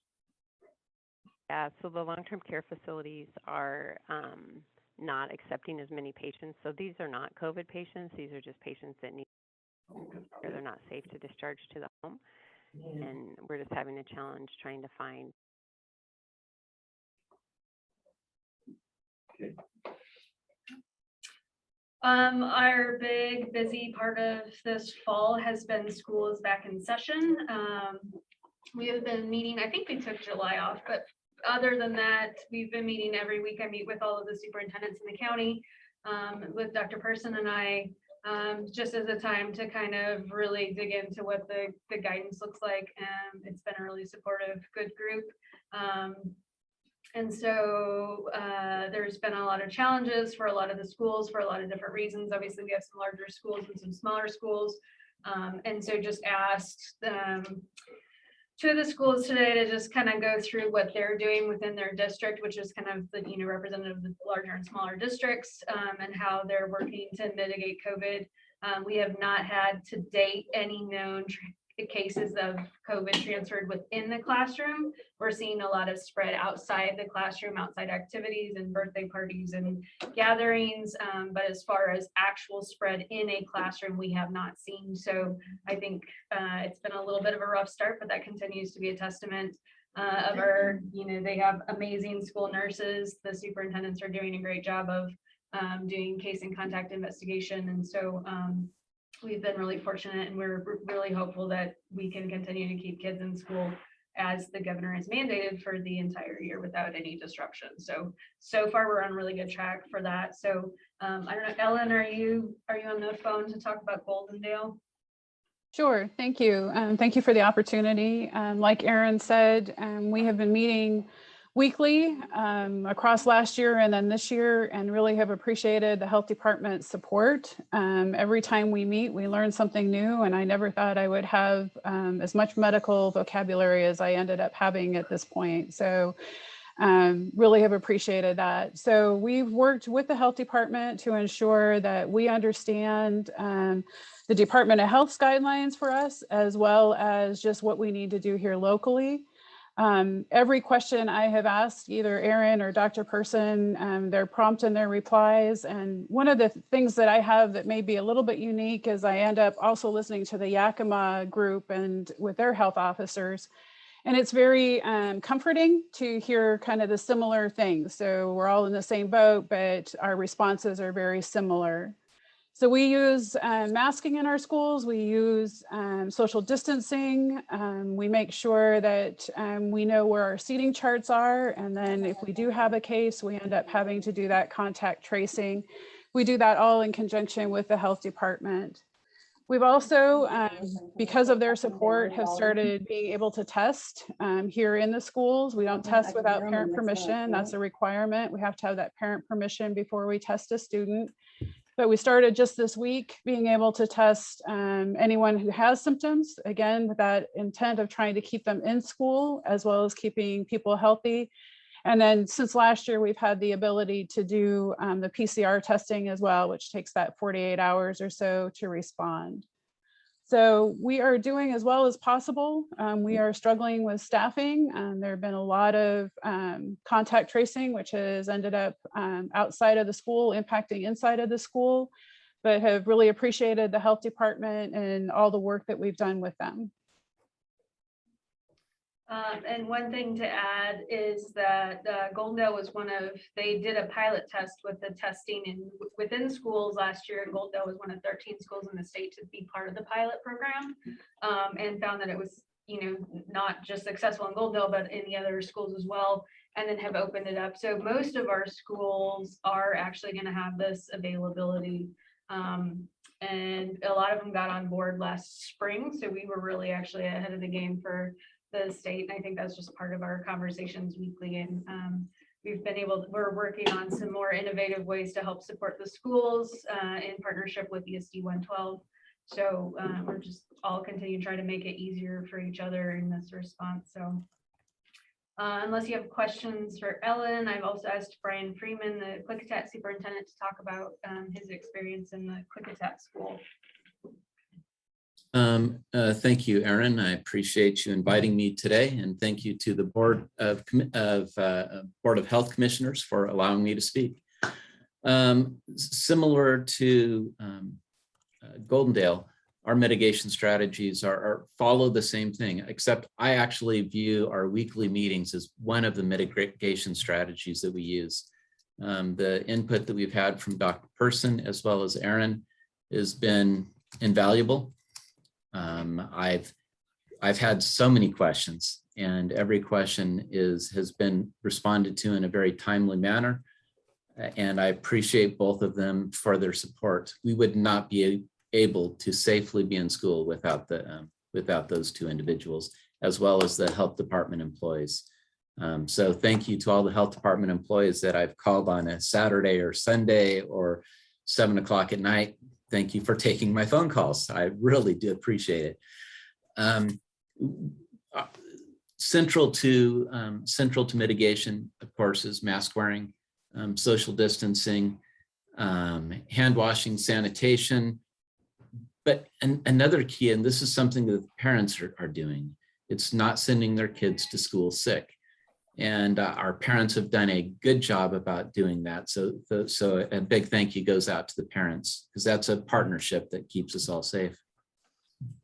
The other thing is not coming to school if you're being isolated because you have COVID, or because you're in quarantine.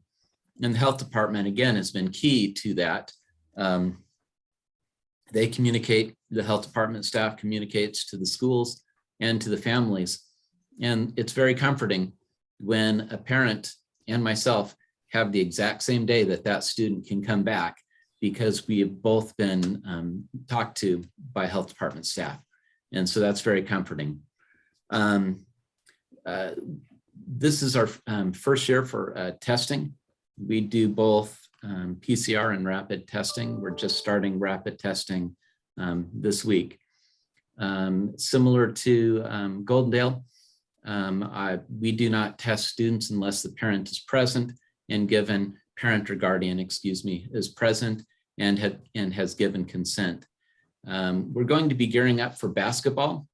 Currently guidance says that a student would either have to be vaccinated, fully vaccinated, or else have testing done and be negative, of course.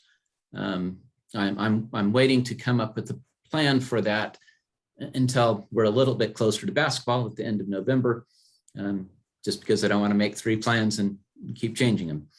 That one I'm anticipating having parent permission once, that the parents could obviously revoke at any time, instead of parent permission each and every time. but that's going to be a discussion with my school board, as well as the health department and also parents and guardians. I am very thankful for the support. I can't overthank. Unlike Ellen, I'm in ESD 112, and last week I was in 2 meetings with Dr. Person.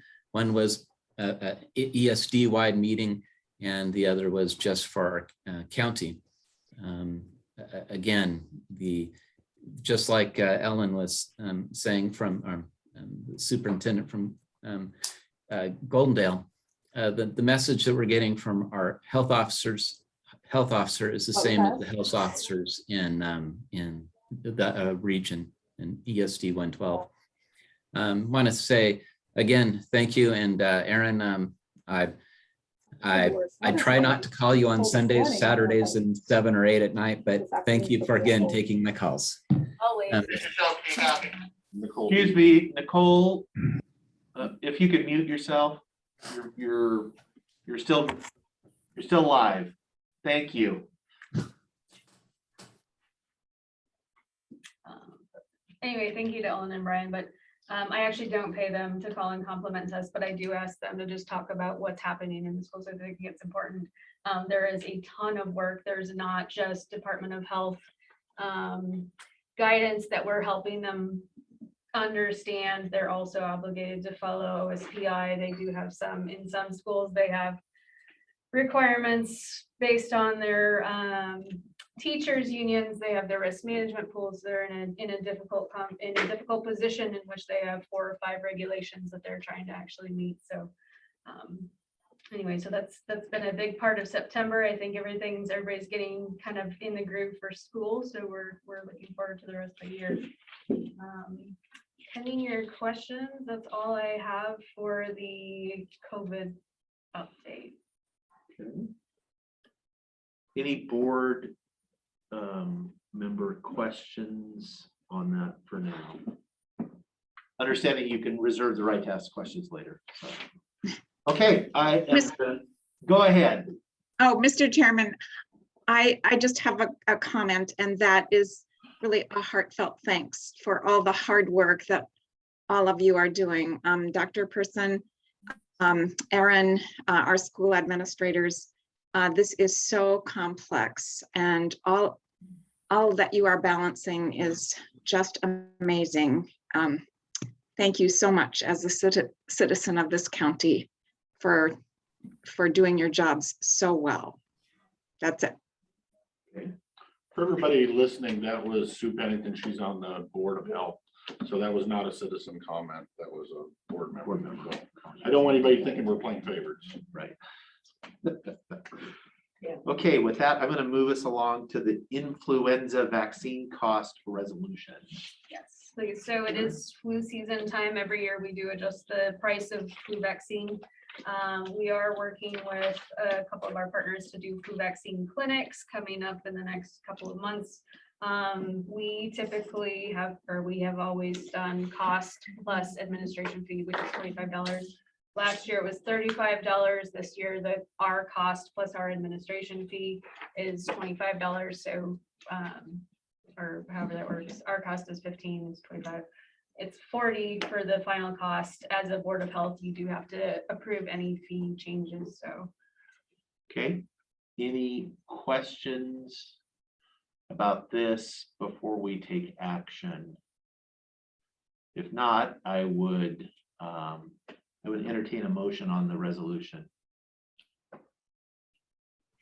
Mr. Chairman, this is Sue. And do we discuss after the motion? Need a motion. Technically, I need a motion on the floor. Okay, sorry. Okay. So you can make a motion then. Well, I'll come back in. I have a question for our. I guess I would make a motion that we approve the cost reevaluation resolution, bringing the cost of the influenza vaccine to $40. I'll second the motion. Okay, I have a motion and a second to adopt the resolution revising the fee schedule. Now discussion on the motion. Ms. Pennington, did you have a comment or a question? Okay, I guess maybe just a comment that I do trust that, I do trust the analysis that's going on, Erin. I guess I just wish we could keep it to at least to last year's rate myself,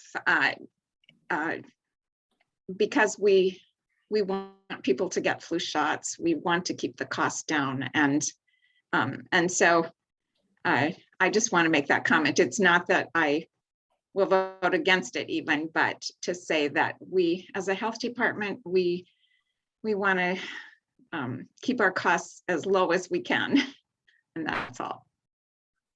So Erin, is this due to the increase in the vaccine, the flu shot vaccine going up primarily, or is it more on the side of our administration?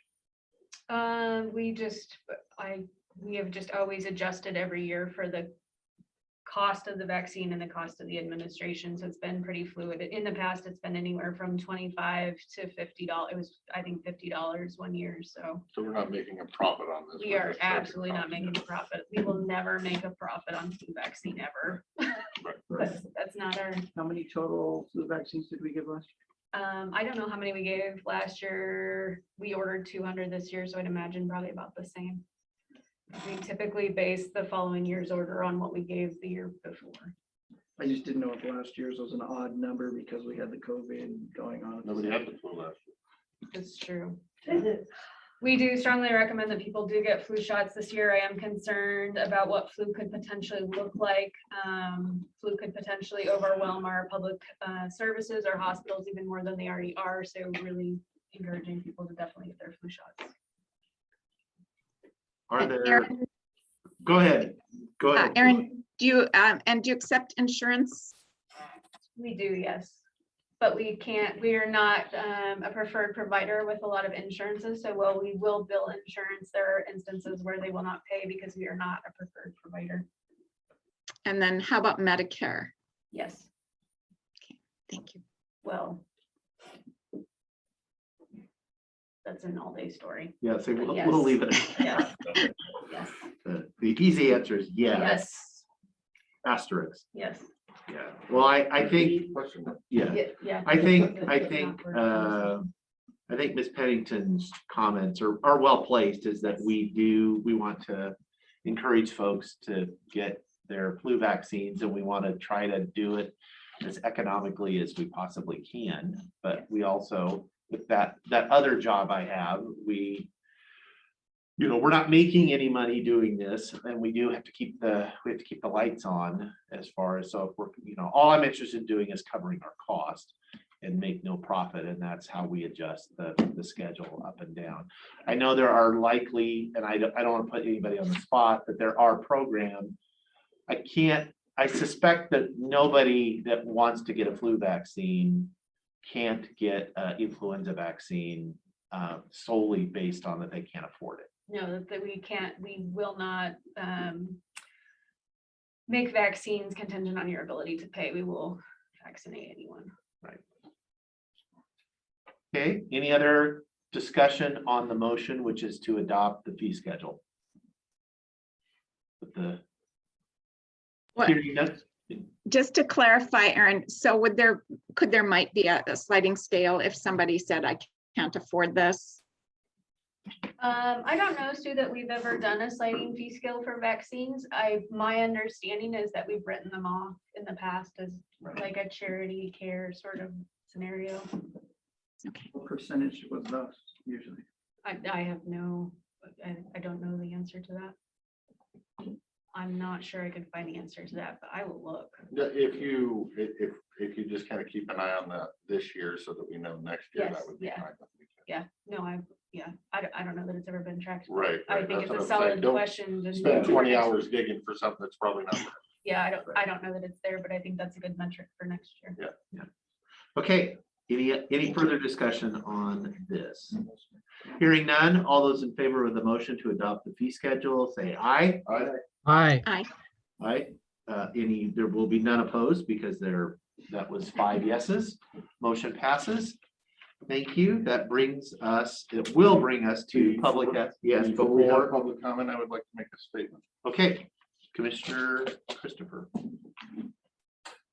Bear with me, I wrote this statement a good month or so ago, and it's about 3 minutes, so.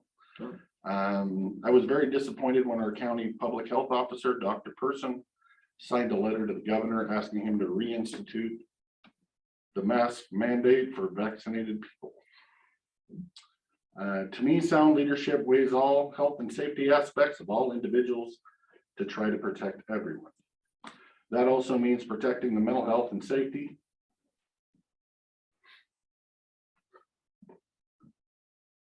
Bear with me. As a matter of fact, I don't know that I'll be able to read it.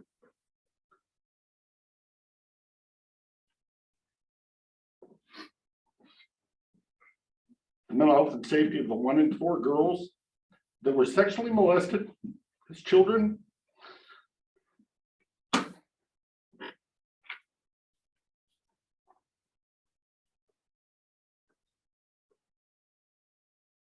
And the 1 in 6 women have been forcibly raped.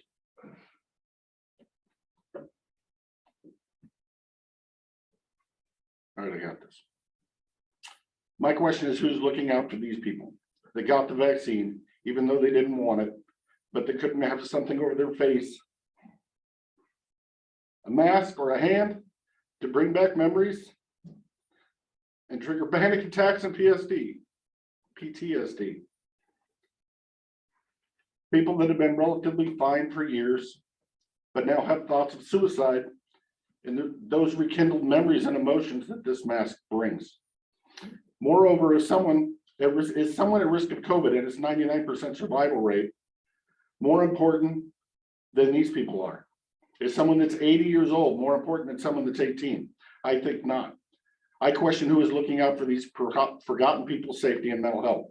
Mental health is real. Teen suicide is real.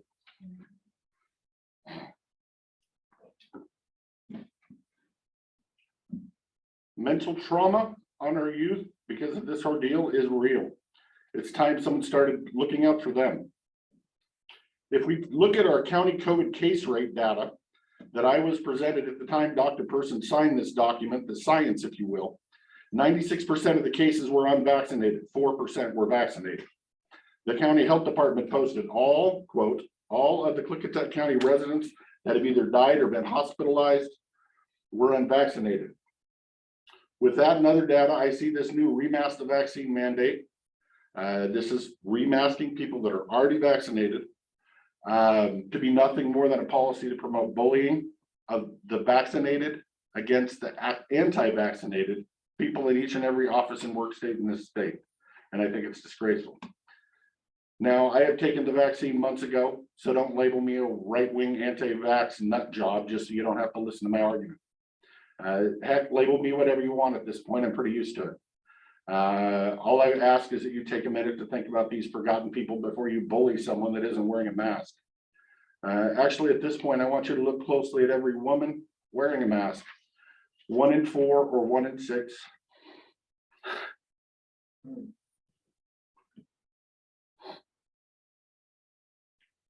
Was molested or raped.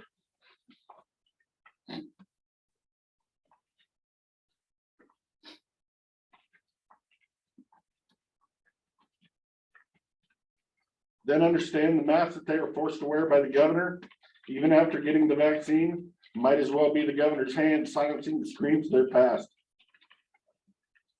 I believe this is a pro-bullying mandate that hurts people.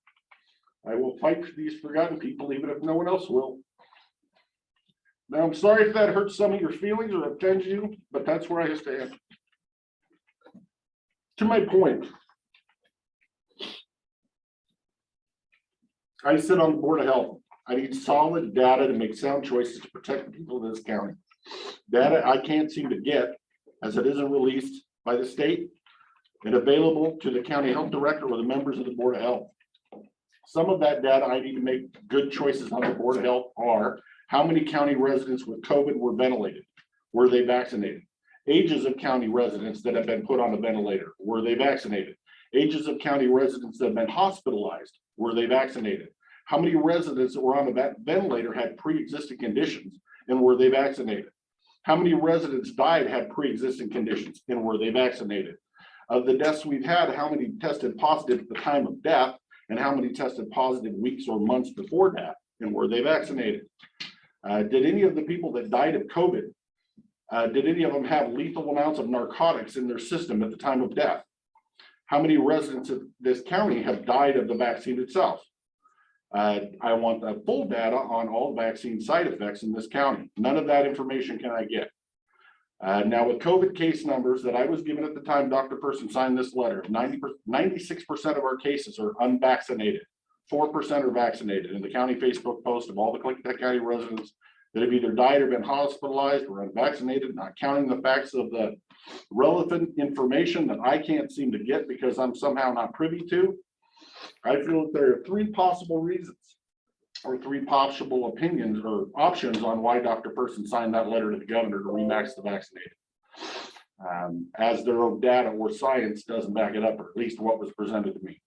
Number 1 is Dr. Person had the data to make the decision and that we don't have. If that's the case, why was I not presented the data as a decision maker on our local board of health? Number 2 is Dr. Person has the same extremely limited data as I have and made her decision to ask the governor to remask the vaccinated with this extremely limited data. Number 3, Dr. Person makes this decision for political purposes. Now, any and all of these reasons are unacceptable to me. The decision to remask the vaccinated hurts more people than it helps. You may not see these people in the ER, but they are real nonetheless. I have a duty to the elected people to protect all of the residents of this county, and I take that duty seriously.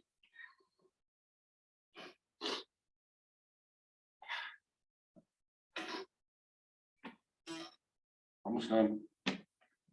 With that, I feel it is my duty to these forgotten victims of violence to use this time and my power as member of the County Board of Health to make a motion on the record calling for the immediate termination of Dr. Amy Person as our county public health officer.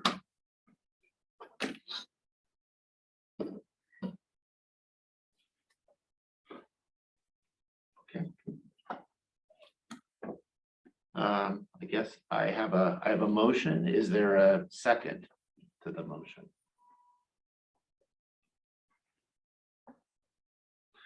Hearing none, the motion fails for lack of a second.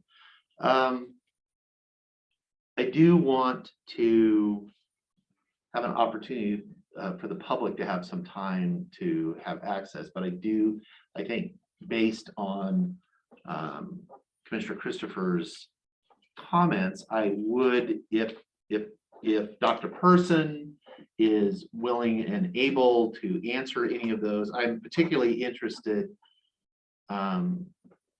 just taking one piece of information as far as is there any evidence of, has anybody in this county died from being vaccinated? Not that we're aware of. I've reviewed some death certificates where it was brought up as a concern, and I have found nothing in the death certificates that supported that. Okay. Or in the medical examiner notes that I've reviewed or any coroner reports that I've reviewed. Okay. Dr. Person, anything that you'd like to add to that? You are still muted. I'm sorry. She's unmuted. You're unmuted. Oh, okay, yeah, Go ahead. that's better. Sorry, yeah, I would just to make one comment in response, because masking absolutely is not intended to be bullying of any sort. And also to recognize that the mask order does recognize that individuals who cannot wear masks for physical, mental health, developmental, or cognitive reasons are granted exemptions to that. And can be fired from their jobs if you can't make exemptions for them.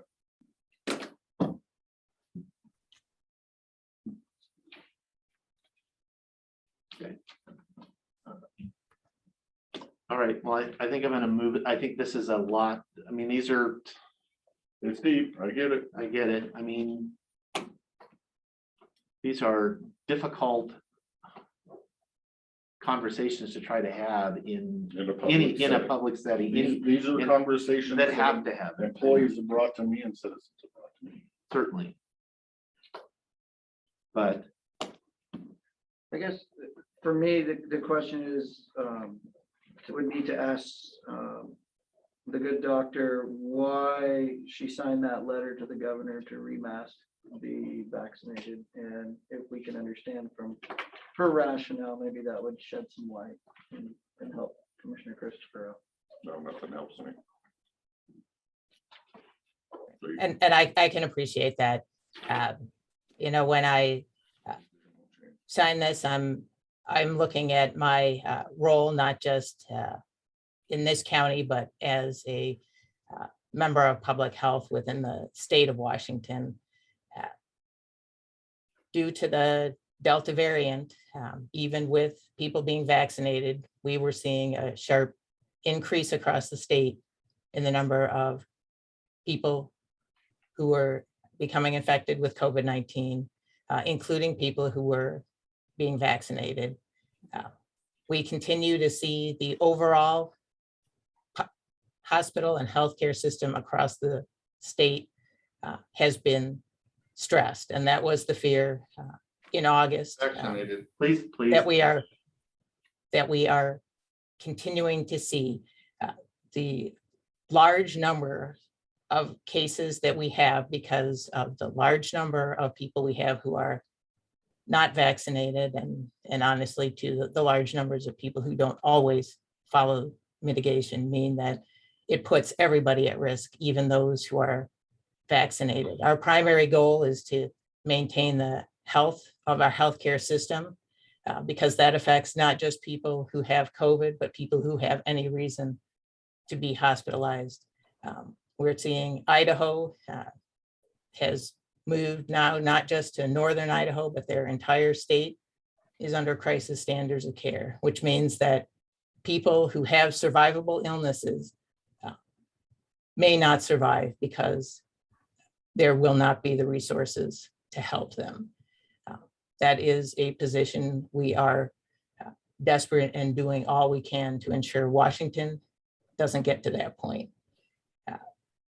And so that means, yes, we do have to take steps that are hard for lots of people.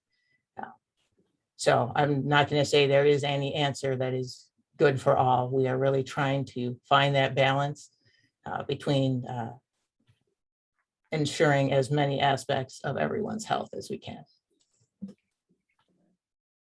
Thank you, Dr. Person. I think in the interest of fairness, I'd give any other Board of Health commissioner the opportunity if you had a comment that you wish to make. This is your chance. Not seeing any on Zoom, any in the chambers? No. Okay.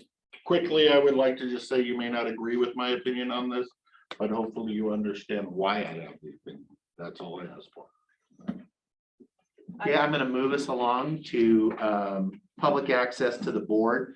We are significantly behind schedule, but I am going to, I'm going to make sure that we have 15 minutes that was allotted for this. I apologize for the other business that we have later, that other board that we serve on, but we can run a little late on that, I believe. So I'm going to go to public comment. I am going to limit to 3 minutes, the same as we do. I will start in chambers. If there's anybody in chambers that wishes to make public comment to the Board of Health, please come forward and give us your name. I will be. Can I take this off so I can You speak can, better? you may, you are allowed while you're Okay. speaking. I'm Laura Cheney. I'm from White Salmon.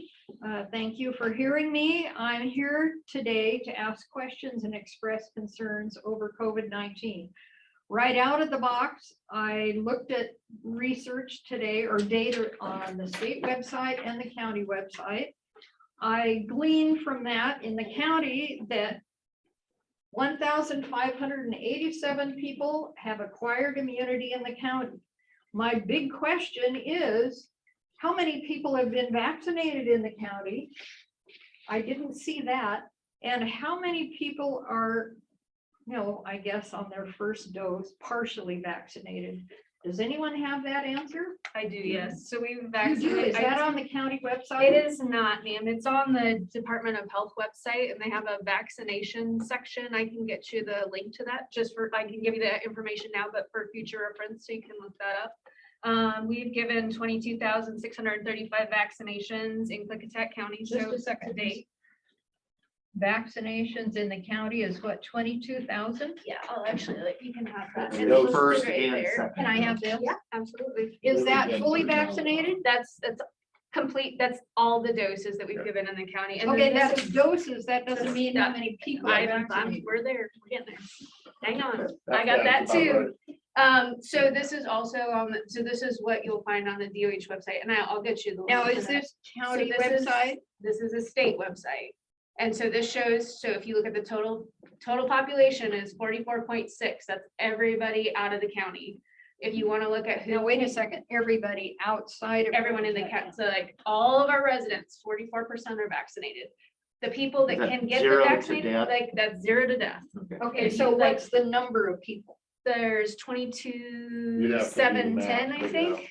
There's 22,700. About It's about 23,000. Yeah, it's like 22,700 About in the 10,000. county, residents. Now, but it's my understanding we only have about 22,000 people in the county. So Yes. does that mean everyone in the county is vaccinated? No, that no. takes That's- 2 doses. It takes 2 So doses. we're talking doses, not people. Right. Yes, Do you know, this is what is so confusing. it is. And it's, you know, we personally, all of the people need good numbers to make personal decisions. Yes, I would, This is not good numbers. I. And understand. I think, you know, we do deserve good numbers. Why aren't we getting them? You could call the state. Yeah. Now, We've you're had saying it's the same- state's fault, we've had not the same county's arguments, fault? correct. No, because we can't don't. get the information from the state. You mean, Right. now, you know, this is so confusing because is. what you're telling me is the hospitals, North Shore, they're all saying, we're not going to report to the county, we're going to report to the state. That's Is how that what's happening? that's how vaccines have always worked. Ma'am, so- Your time is elapsed. So, Sorry? Your time is elapsed. I'm Okay. sorry. do you want to keep that? Yeah, let her keep that. Okay. But I hope you understand my point. Yes. Yes, thank Okay, you. I'm gonna go to the Zoom. Throop was the first. Okay, and you have raised your hand, Mr. Throop, please go ahead. Ladies and gentlemen, thank you for having me, allowing me the time to speak. I'm not going to ask any questions because I only have 3 minutes to cover a lot of ground here. But ultimately, I say first out the gate, I would second the motion to terminate Dr. Amy Pearson's position on account of either gross negligence or willful ignorance. As she's stating repeatedly that there are no clinical studies that support the use of ivermectin. It would be pretty simple to do a quick research on the pubmed.nih.gov, where it says in 2015, the Nobel Committee for Medicine awarded treatments for infectious disease to ivermectin, which is a multifaceted drug against some of the world's most devastating diseases. It's been used in more than 20 randomized clinical trials, and repeatedly, over 74% of the time, it has shown a strong correlation to a quicker recovery from COVID-19. All right, so that's that issue there. Along with other things, we're having a high-level conversation, which she likes to talk about having, but not actually having. We want to talk about whether there's 74 active cases out of 22,000 is less than 1/3 of 1% of people in the population that are actually active right now. If we want to look at 1,613 cases over the case July and August, that's a great amount of testing, outstanding, but still that's only 77% of the county population. So the question to the board would have been, what percentage is the annual flu season? If you go to the CDC website and you look at the CDC website and say there was on average in 2020, an estimated 375,000 deaths in the United States due to COVID-19. However, due to NIH.gov, the average death rate is 389,000, which means on average, more people die, 389,000 from the seasonal flu than actually die from COVID-19 at 375,000 deaths in the United States in 2020. And that's not accounting for the fact that COVID-19 somehow mysteriously replaced the entire flu season. So that's a whole other issue altogether. What I'm pointing here and poking holes in this entire propaganda argument where everybody's talking in lockstep and reading from their scripts is the fact that there are no studies that actually show there is a crisis going on here. So let me, in the end here, go ahead and come back to somebody who is more knowledgeable myself. In fact, I'm going to quote Dr. Martin Kulldorff, professor of medicine at Harvard University, a biostatistician, epidemiologist with expertise in detecting and monitoring infectious disease. Dr. Sunartra Gupta, professor at Oxford University and epidemiologist with expertise in immunology, vaccine development, and mathematical modeling of infectious disease, and Dr. Jay Bhattacharya, professor at Stanford University Medical School, a physician, epidemiologist, health economist, and health public policy expert. These gentlemen, in consensus with 860,000 other doctors, come out and say, why are people so afraid of COVID-19? Unfortunately, and I quote, unfortunately, the public health messaging around COVID-19 around the world has created many misperceptions that have spread fear. We understand that. The public health messaging is intended to spread fear, or is maybe unintentionally spreading fear, but I do say I believe it is intentionally spreading fear. Those who are not vulnerable should immediately be allowed to resume life as normal. People who are— Time has elapsed. Wow. Okay, well, I hope you do listen to the good doctors that actually do have some credentials and actually are speaking truth on this. Thank you. You can look at the great Thank you, parenting declaration if you want to educate yourself, or we can have some more conversation. Thank you, gentlemen. Thank you. Appreciate All right, I'm going to go back in the room. We are still in public comment for the Board of Health. Yes, please come forward. Susan Kelsey, Goldendale. Thank you. And am I addressing just the board and then she can answer me, or can I talk to her? Who is her? Erin? You're addressing the Board of Health, but Okay. she's staff to the I'm Board of here. Health. Okay. So she's right there. Go ahead. Robert's rules, you know. Yeah, I know. So what I'm concerned about is the messaging from our health, not just in the county, but nationwide, is that the vaccine is the only answer to stopping COVID. And I never really see any type of other messaging on treatments. Now, we've heard in a general sense, the ventilator, but those two things seem to be the national messaging. And so my question is, when I go to search other venues, there's a series of other things that seems to be helping. And one of them was mentioned earlier, which is the infusion, monoclonal antibodies. right. And so you're not really hearing a whole lot about that this last year and a half we have in the last month. Has that been widely used as a treatment, as well as the other things that I'm hearing from other doctors who seem to be being suppressed? And in that, you can understand why us people are very concerned that the messaging is hurting everyone towards a shot rather than treatments. I think your point's well taken. I appreciate you sharing that. I feel like we have failed about talking in monoclonal antibodies. They have only been available in this area at Skyline. I think they were kind of the first ones that have done it. I think MCMC is now as well, but at first Skyline was the only place that was doing it. So there's just been really limited access, but certainly we could speak more to that in future references. We want everyone to get a vaccine. I think that's the best way to end the pandemic, but understand that's not the right choice for everyone. And I have always, tried to message, like, if you can't get a vaccine for whatever reason, it's your choice, then you can wear a mask. If you can't wear a mask, get a vaccine. If you can't wear a mask or get a vaccine, consider social distancing. So I think, to your point, there are options. And I do think maybe we haven't messaged it like that because we know vaccination is working, and that's the most kind of effective way that we can get to the immunity. Time is So, elapsed. sorry. Okay. Hopefully that helps, but we can certainly talk more about. Okay, monoclonal I saw, Gabrielle Gilbert was the next one. was she the next one? Okay, Ms. Gilbert, you were the next one you were next in line, you raised your hand. Thank you. I want to speak directly to Commissioner Dan Christopher. I find that your statement of your letter about rape and survivors of sexual abuse is completely it's hypocrisy at its best, considering you're on tape from September 14th, not liking, loving a poster that equated mandatory vaccination with rape. So you cannot play two sides of that field. And it is incredibly traumatizing for survivors of rape and childhood sexual abuse to listen to those crocodile tears and to listen to that letter. What's more, it is important that this community understand that there are many thousands of us in the county who support the health department, who support the doctor, who support the fact that this virus, COVID, is a virus. It is not the flu.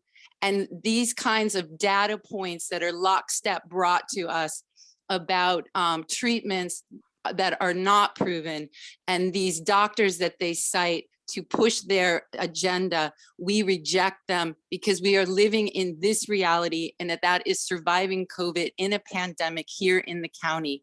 I work for nurses. I babysit their children while they sit in that emergency room working long shifts, saving COVID patients. Some of them are applying CPR 3 times, chest compressions to keep a person alive. It is so disrespectful to have people attacking the Board of Health and our doctors, the doctors that are associated with the Board of Health, to come and ask for their resignation. It is disrespectful and we do not accept it. And we will stand in support of the hard work and the tireless work that they are doing. Thank you for your time. Thank you, Ms. Gilbert. I'm going to go in here. Okay. Kathy Moko, Goldendale. I have a question about acquired immunity. There's no discussion. You never see any numbers about the people that have had it. And then if you've had it, should you get a shot? You should, I think, and I don't know if Dr. Person is available to talk about percentages, but we know that you have natural immunity for up to 90 days after you've had COVID. And I think if you have had COVID and then the vaccine is your best immunity, as far as, I don't know if Dr. Person, do you have the actual statistics on that? She's still there. She's unmuted. Sorry, I don't have those numbers immediately on hand. We do know there is some protection from natural immunity. We also know from the studies from Israel that people who've been infected and then who've been vaccinated have even more durable protection. There's studies that have come from the hospitals in Texas where they've done most of this work that have shown that people who have been vaccinated have had better protection. Some of this is pre-Delta, so it is an area where we are continuing to monitor. So again, we know there is protection from natural immunity. We know the best level of protection so far that we're seeing are people who have been infected and have then been vaccinated. Okay, Gigi, you are next. And I want folks to bear with us. I am going to shut this down and I'm going to take 2 more comments, and the Board of Commissioners needs to reconvene its meeting. It has a packed agenda. Quick recess. Yeah. I can take an hour. I can So Gigi, go ahead. Thank you. I won't take very much time. I just wanted to express my gratitude to Dr. Person and to the Department of Health for continuing to protect the health of the public. As a healthcare provider for over 35 years, I know how difficult prevention is and how important it is. I know that there are exceptions for people in terms of who can get a vaccine and who needs to mask. And that's why we have now food delivery systems and lots of other ways for people who can't mask to be able to access the necessities. So I just wanted to express my, again, appreciation and support for Dr. Person and the health department. Thank you. Thank you. Bill is next online if we don't have any more in the room. Can we revisit something? Lynn, Or are Bill, we and gonna wait Aaron, time? and Still got it. Okay. 2 people left. Okay, we'll go ahead and take, go ahead, sir. Bill, I'm assuming. I suppose I shouldn't. Bill, are you there? You gotta unmute yourself. *6 to unmute, please. Or not. Or not. Okay, then Lynn, you get the final word. Not. Thank you. This is Lynn Mason. I'm in White Salmon. Go ahead. Thank you for the final word. I just want to say thank you so much to all the healthcare providers in our county and in our region. We really appreciate you. And, you know, as far as Commissioner Christopher's letter, as a woman, I'm highly offended by that, honestly. I think it's gross. And I feel like it's being used as a tool to abuse our healthcare providers, actually.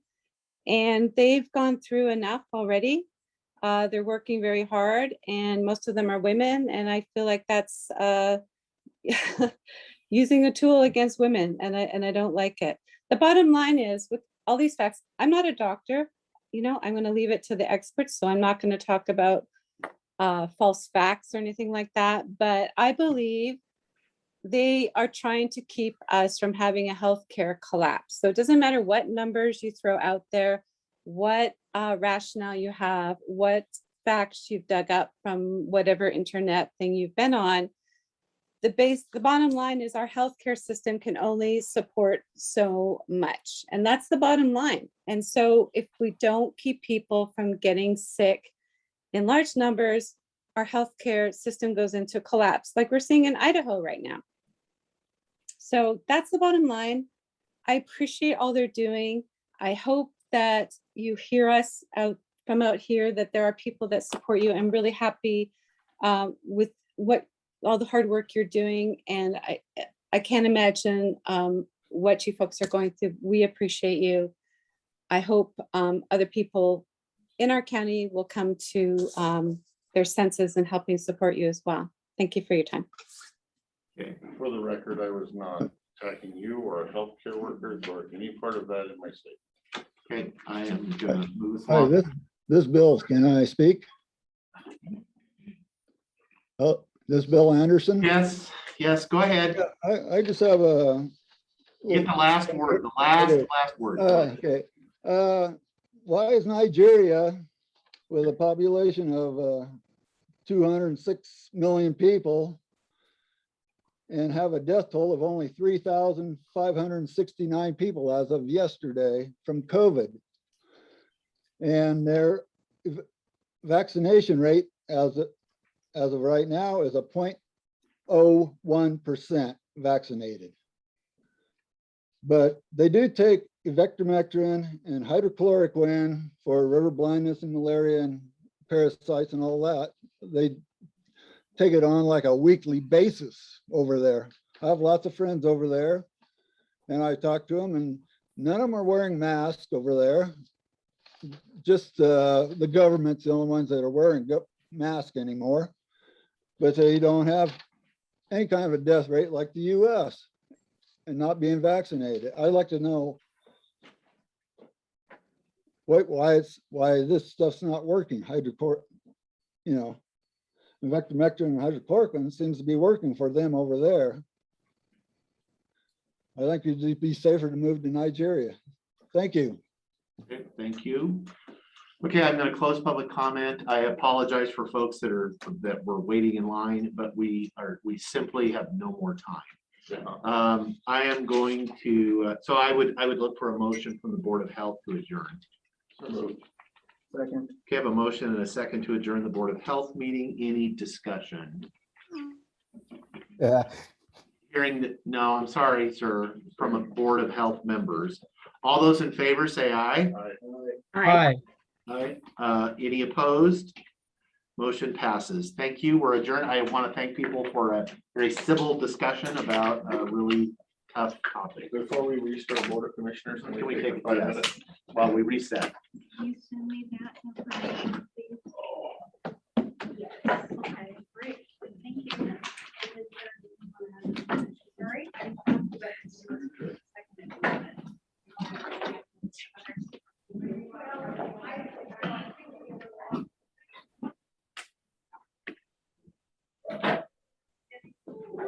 you for your patience. Is there?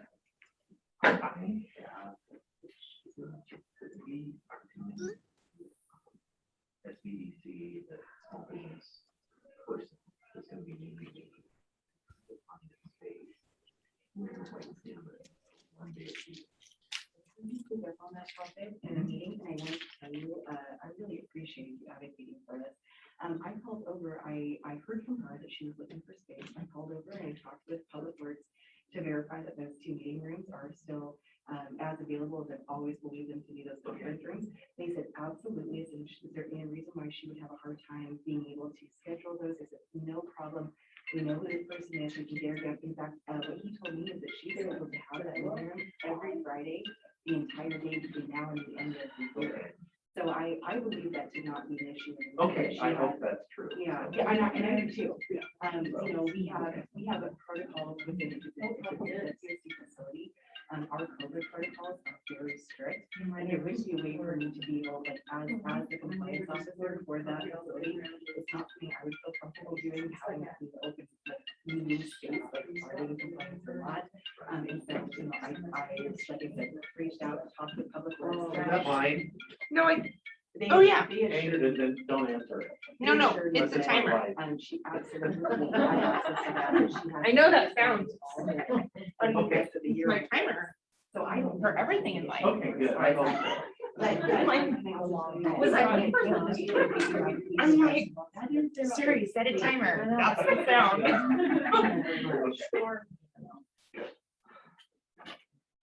it wasn't my wife. No, it was just a timer. Oh, okay, good.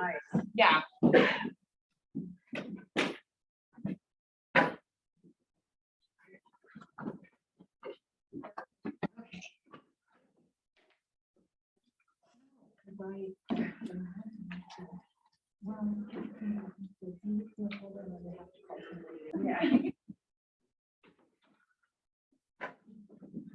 Okay, I will, Kind of the good fun stuff. yeah. It seems like a hard transition. Yeah. Go ahead. I will call the meeting of the Board of Commissioners back in session after our recess for the Board of Health. Go ahead. Our next order of business is new business. WSU Extension Office 4-H Program Manager. That's quite a title. Abby will, with a request to the Board of Commissioners to proclaim October 3rd through the 9th as National 4-H Week throughout Klickitat County. So that is great. So make your request. I don't think it's going to be a hard sell, but. And I would like to introduce you to Abby Brandt. I don't know if you've all had the opportunity. Mr. Souter, of course, you have as All right, you as gotta chairman. sleep the mask down so I can see your face. Yeah, the same face on Zoom, yeah. Well, it's because you see people on the street, and you're like, I have no idea. I have no idea. Mr. Christopher, I know the two of you are acquainted because the three of us serve on the Child Care Committee. And Mr. Anderson, Abby Brandt. She has been our 4-H manager for the last 3.5 years. I am also the county director in Skamania County, and Abby proved herself to be quite the talent there. And although I got myself in trouble in Skamania County, I recruited her from Skamania County here. She came with some grant funding, which we particularly liked. and she's continued. And she's continued to work hard on that. Yeah, I wasn't that popular with their fair board when we attracted her to Klickitat County, but she's done a great job here for us. So after an introduction, go ahead, Abby, and share with them about National 4-H Week. Yeah, so National 4-H Week is like it sounds. It's a national celebration of the history of 4-H with over 100 years of being a youth development program in the United States. And this is simply a formal recognition of that and celebrating the history here in Klickitat County. I believe that you guys have a copy of that. Yes.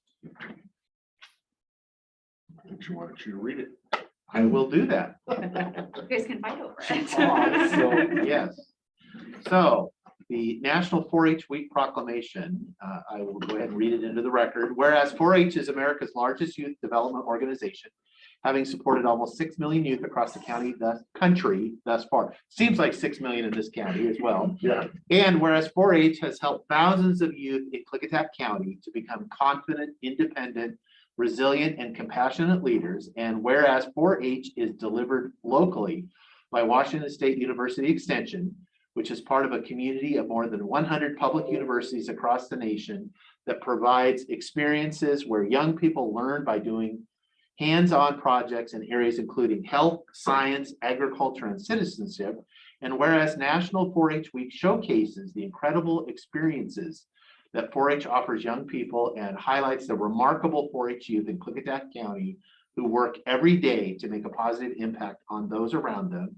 And whereas 4-H's network of volunteers and professionals provide caring and supportive mentoring to all 4-Hers, help them to grow into true leaders, entrepreneurs, and visionaries. Now, therefore, we, the Board of County Commissioners, do hereby proclaim October 3rd through the 9th, 2021 as National 4-H Week throughout Klickitat County, and encourage all of our citizens to recognize 4-H for the significant impact it has made and continues to make by empowering youth with the spark that grows into the skills they need to lead for a lifetime. And with that, I would certainly support a motion to adopt that proclamation. So moved. Second. Okay, I have a motion and a second. Any further discussion? Other than they left out the line of whereas if you don't support this, it's probably more deadly than COVID. Yeah. Okay, that will be in the subtext. Any other discussion? For good now. No, yeah, all those in favor say aye. Aye. Aye, motion passes. The week is hereby proclaimed. So we'll Thank get you. We'll sign the Is it the originals. Same week every year?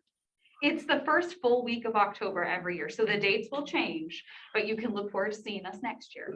I'd be happy. And if we were ever to forget, which, you know, you can imagine is our National 4-H Week, we often won't, but We're Lee frequent. is so diligent in saying, make sure that you get on the agenda. She's Lee, we probably really got a appreciate it. pop-up Thank you very calendar much. in She there, is. She helps us with that every year. So I also asked Abby to prepare, just being mindful of, you know, time constraints, but I asked her to bring an impact report and then also to share just a couple of the monthly newsletters so you get an idea of the type of programming offered. So if you have any questions for Abby about the 4-H program, please feel free to ask her now or review the information, reach out to her another time. But I just wanted to give you guys a little bit more insight about what that program is, what it looks like in Klickitat County.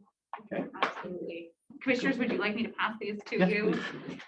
And Lee, I have a packet for you as well, if you'd like. Oh, that's smart. Always have a packet. Lee has trained us so Yes. well. I don't know, we'll do that. Packet to her is far more important than to us. We'll have a good She backup gets it too, to in us. case. Yes.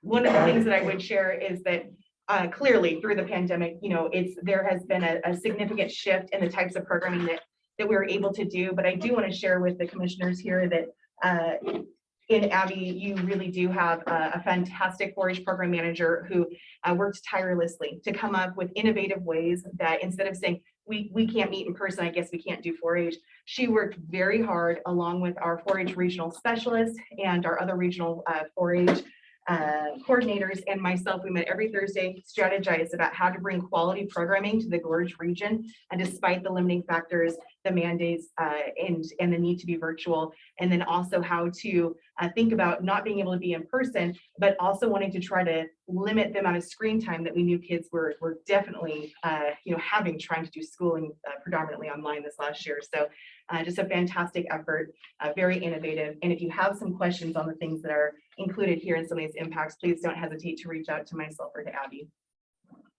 I see your 4-H newsletter here. How many people in the county are actually signed up to receive that? And is it online or is it actually mailed to us? So currently we're a little limited in our distribution of that. We utilize our 4-H online enrollment database to send that out because it has all of our family's contact information.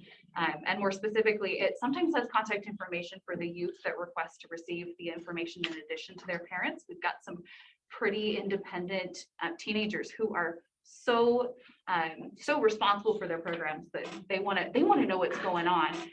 So we send that out through our enrollment database, and then I also have a list of community contacts and partners that have requested to receive that as well. And Commissioner Christopher, I heard that you were interested in being on that list in the future, possibly. That's what I heard in that. Yes. So when we get our October issue out to celebrate the new year, which will include, that the commissioners were kind enough to recognize our proclamation. I'll make sure that you're on that secondary list of people. Thanks.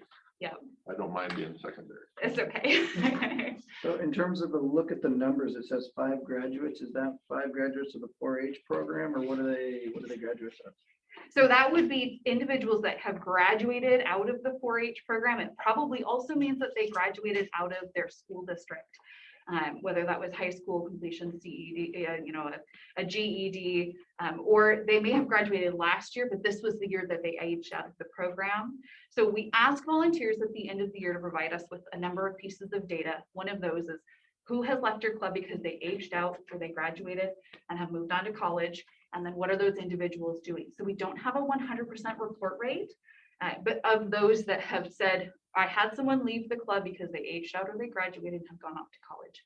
This is what those individuals are doing. And with their permission, we highlight those success stories through our program, most of whom started the program when they were in the 4th grade and are program completers all the way through. Yeah, if I can toot the horn of one of our young individuals, one of our graduates this last year, Brandy Vance, her mother Julie Vance and grandmother Pat Shammick have been longtime volunteers in this county.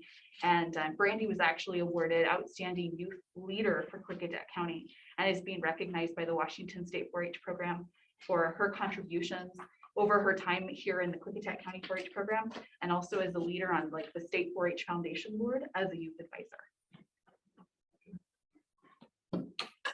Anything else? All right. Well, great. Thank you all. Thank you. Thanks, Abby. I'll trade out.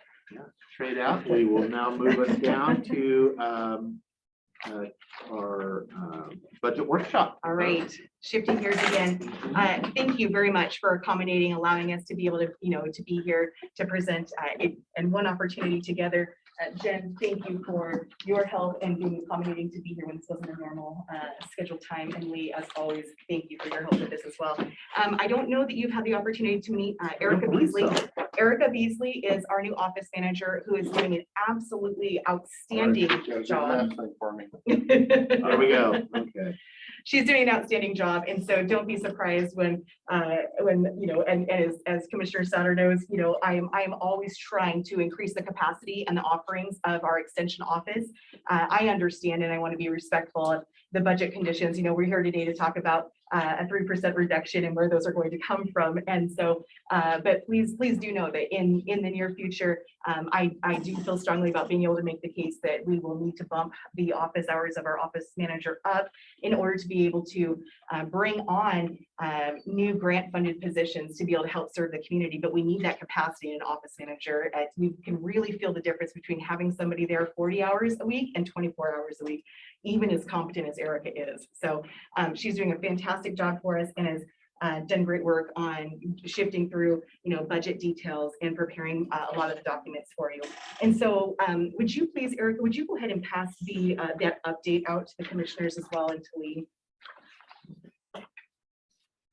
So I did, of course, submit my my budget memo, and I normally would kind of, take a run through, but I know that you don't need me to read this to you. In the interest of time, please, if you have questions about anything that I've submitted here, please contact me. I would be more than happy to provide more detail or answer more questions. Where that update comes from is after submitting this memo, Jen was able to help us by pushing back our vehicle renewal replacement dates. We feel very comfortable doing that. In fact, we were asking as a strategy to decrease the amount of funds that we would need to reduce in our budget to make that 3%. We felt comfortable knowing that we weren't able to travel as we normally have been in past years, that we're not putting the miles on during this global pandemic that we normally would. And so that being said, we felt comfortable pushing out our renewal dates. And with that help, we were actually able to take a budget reduction of $3,144. So that left us with $1,398 to cut for our 2022 budget, making sure that we were accounting for a 3% reduction from our 2020 actuals. You have 2.5 employees, right? Or 2.6. How many employees do you have? I don't have that sheet. Yeah, so that's a really great question, and it can vary from time to time.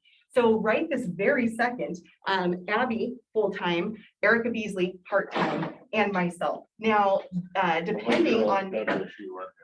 Are you in our budget or are you in WSU's budget? So there is a memorandum of understanding that accounts for contributing a portion to the county director's fund within WSU. So you contribute to the funds that go to provide my serving. I not actually had only- a different question, but it led Oh, right sure. into that one, so here we are. Sure. I see 2 vehicles. What do you use the vehicles for? To provide services across our large county. So one of them is in the at the Pioneer Center, is kind of where it predominantly stays. The other one is up in Goldendale. And you know, when we are not in a pandemic, both Abby and I, it's important to us to make sure that we're providing services not just in White Salmon or not just in Goldendale, that we are really out providing opportunities out in Bingleton or Glenwood or Trout Lake. And so we travel throughout the entire county, but also, you know, with permission, we are to take the vehicle out of county, we provide training and programming outside of the state as well. So if we're going to professional development opportunity, we might take the county vehicle, but we would submit the proper paperwork to be able to take the county out of the vehicle or out of the vehicle out of the county. And so on How asking often about. do you run out to places like Bingleton and, you know, because they're not closed. So They're not closed, yeah. I mean, you're out there. In a quite a normal bit. year. Yeah, In a right. normal year. Right, can yeah, you in a normal, like, accomplish most of yeah, it Bingleton's a via great phone, or- example, yeah. So we have a crop improvement association that meets several times a year. And so that gets me out there. We often actually meet at the Bluebird I forgot Cafe. about that one out there, Mhm. And then we also have the wheat variety trials that take place out there. So one of the things that happens is as we have a need for programming, one of the things that's been happening frequently is that, you know, grape growers, people are purchasing 10, 20 acres. I want to go grow grapes. So when we're able to offer in-person programming again, that's going to be one of the next programs that I'm offering. We did a very robust cider program that was kind of the jewel of the state. I pulling wasn't in even from- thinking those programs. I'm Right. thinking literally 4-H at Bingleton High School and how many kids could possibly in that. But I Right. forgot you did all the crop stuff. out Right, there. right, absolutely. Yep, yep. And so I'm doing, I'm actually faculty going up for promotion this next year. And I am faculty in our community and economic development unit, but I'm also doing work in food systems and some work in agriculture and natural resources. So really, the reason why I wanted to switch my academic home is that I feel Klickitat County needs more from me than just ag and natural resources. For example, you know, work on childcare committee or you know, or there's a number of different types of components to the work that I'm doing that I felt like a broader umbrella would be helpful with. But the work, there's so much that needs to be done. That's why it's important for us to be able to bring people on through grant funding and potentially even through commissioners' funds in the future. For example, master gardeners. We would love to have a master gardener coordinator. Now, I know that's not the right time to come to you and ask for those things, but you know, since I got here 5 years ago, Read the room. right, exactly, and I am. So since I've been here 5 years ago, you know, I have immediately worked to try to understand what are the concerns, what are the needs, and then how can we help fill those? And a big part of that is through more capacity with more hires.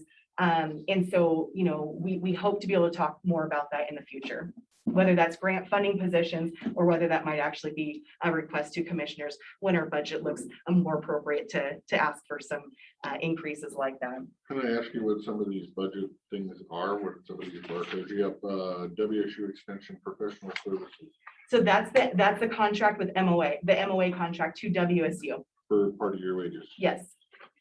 And that's annual, and it does tend to increase a small amount each year.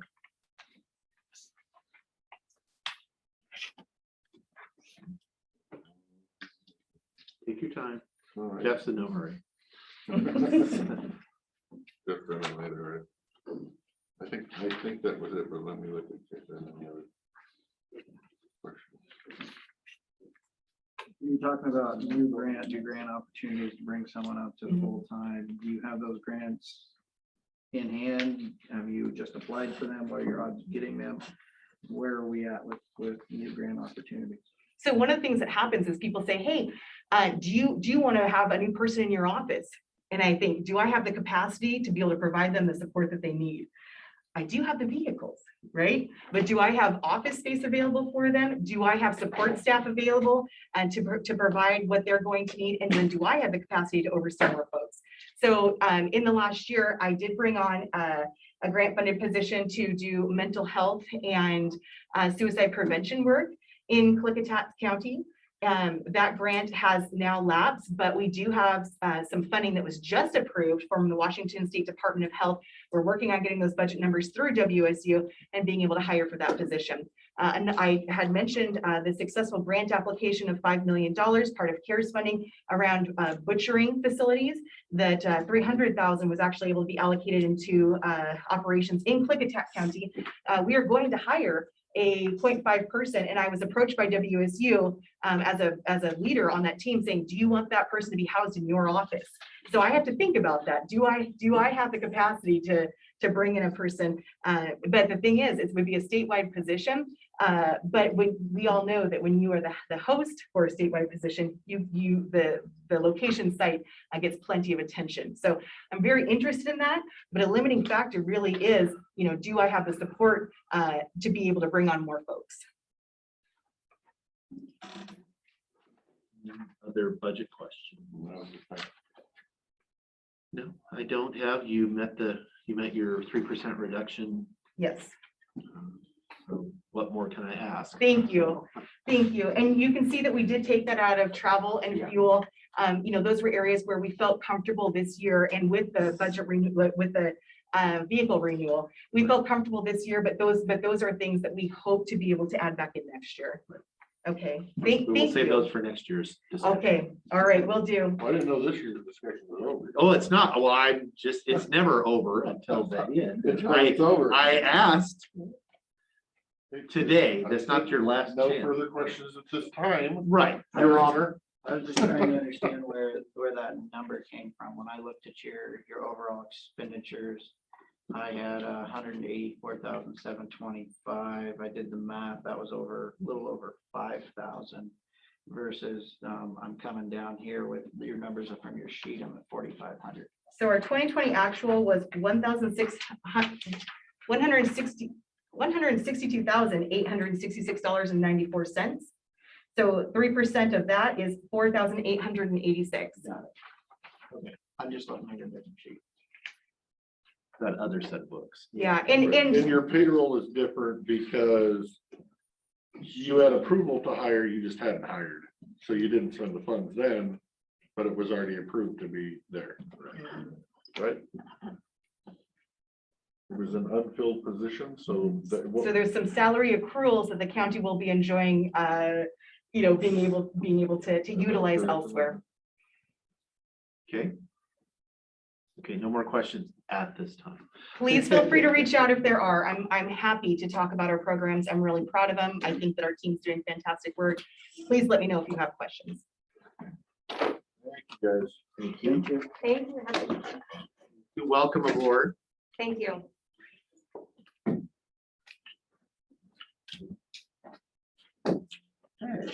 That brings us to Department of Emergency Management Director. Continued discussion concerning Emergency Management Department's revised structure. Catching up. We're catching up a little bit, but don't feel rushed. Yeah.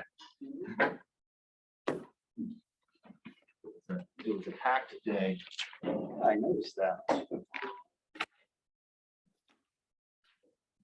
Are you gonna join me or? They're leaving you out there on the. Yeah, sounds like. Backing you up. Right. Far back. He can give it to me anyway, huh? You're welcome.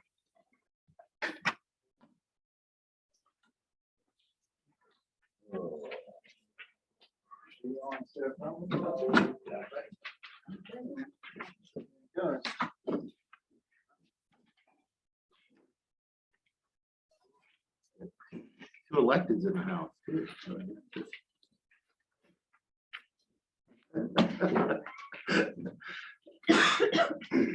I start getting nervous. Go ahead.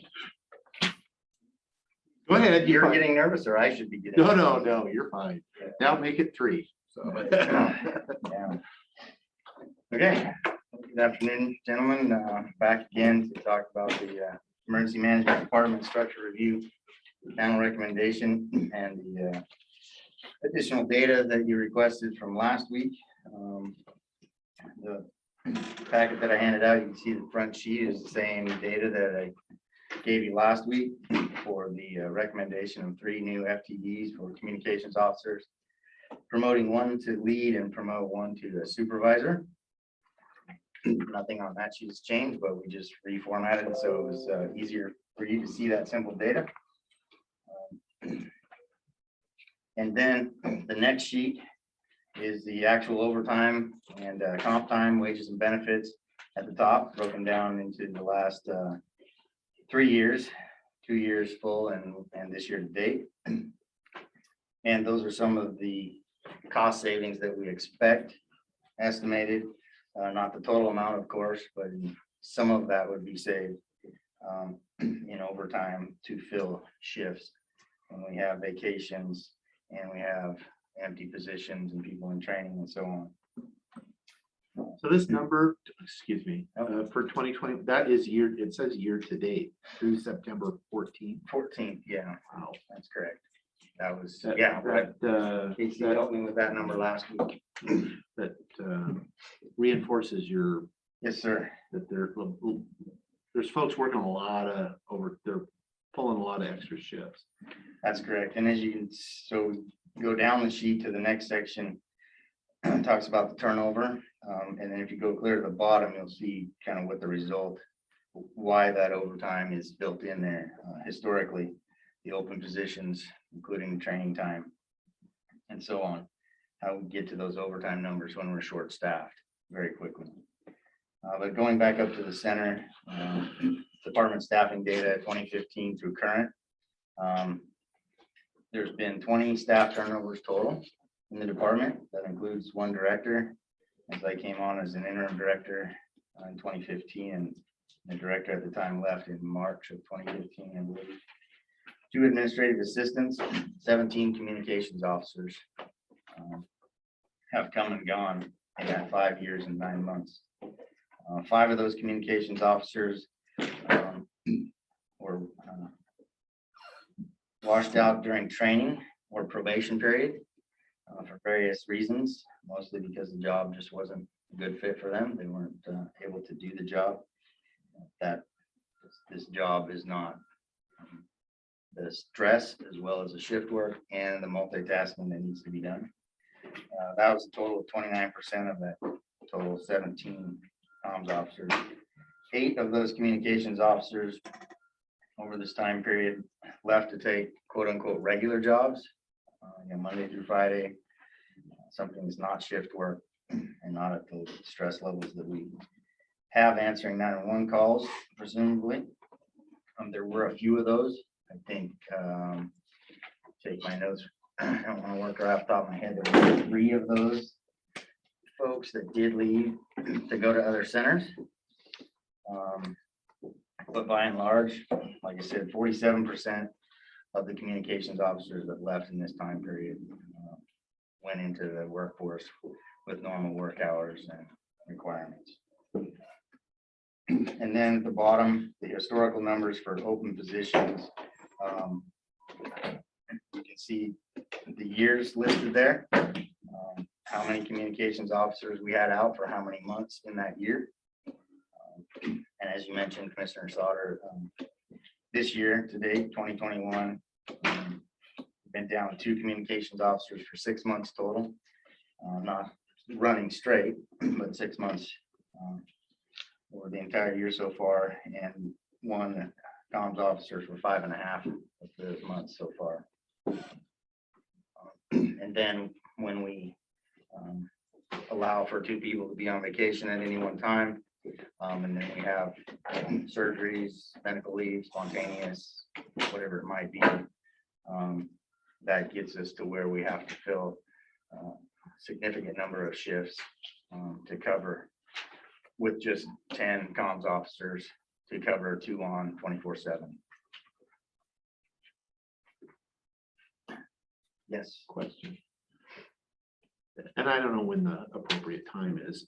Because I think it's going to inform the whole discussion. And as far as I know, we haven't actually released or got into the data yet, as far as from the survey results from when we looked at comps and whatnot, because we are starting, which there definitely is going to have an impact. And so hopefully that's going to be something you're going to be involved in as well, as far as when we are really, and I'm looking to, oh God, I'm looking. Hiding behind the pole. post. It's like, is there somebody over there? Okay, that's what I, The yeah, numbers are only guesstimates. okay. Because that will definitely have some impact on the, Good point. I mean, it could, as far as, recruitment, retention, and Yes. and depending on what happens with the Correct. numbers. Yes. Okay, Any, when are we anticipating releasing that information? Never. I want to be clear, this is the employee survey data that you're talking about? Negotiation. Oh, that. After The negotiation. numbers I gave you today. Yeah, that will be Probably after not. negotiation. Oh, okay, never mind. Don't get me in trouble now. Part of collective bargaining, I mean. Okay, Is this gonna be part of that? no, No. no. Okay, question for you. So, it says total overtime, holiday overtime, comp time, and then you've got actual wages, benefits. How did you break out those benefits? Was that just, are you subtracting out, the benefits that they're getting, like whether it's insurance, those are benefits that, no matter what, it's the same amount. Yes, and these are all estimates for that benefit part, just because on an average, because everybody gets a different percentage, right? So we had to average that out.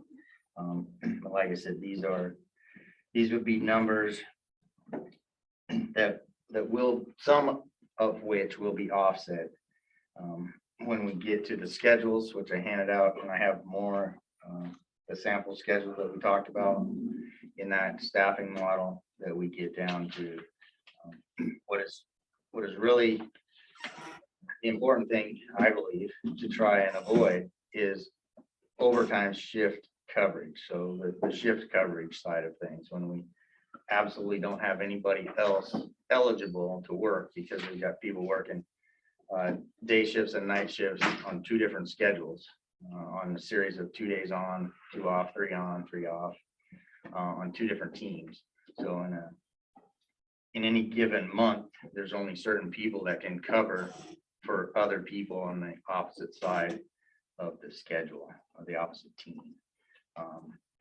And so we're looking at those specifically, the overtime to cover those extra shifts, I guess you'd say, the coverage shifts for people being absent or having an open position or someone still in training and so on.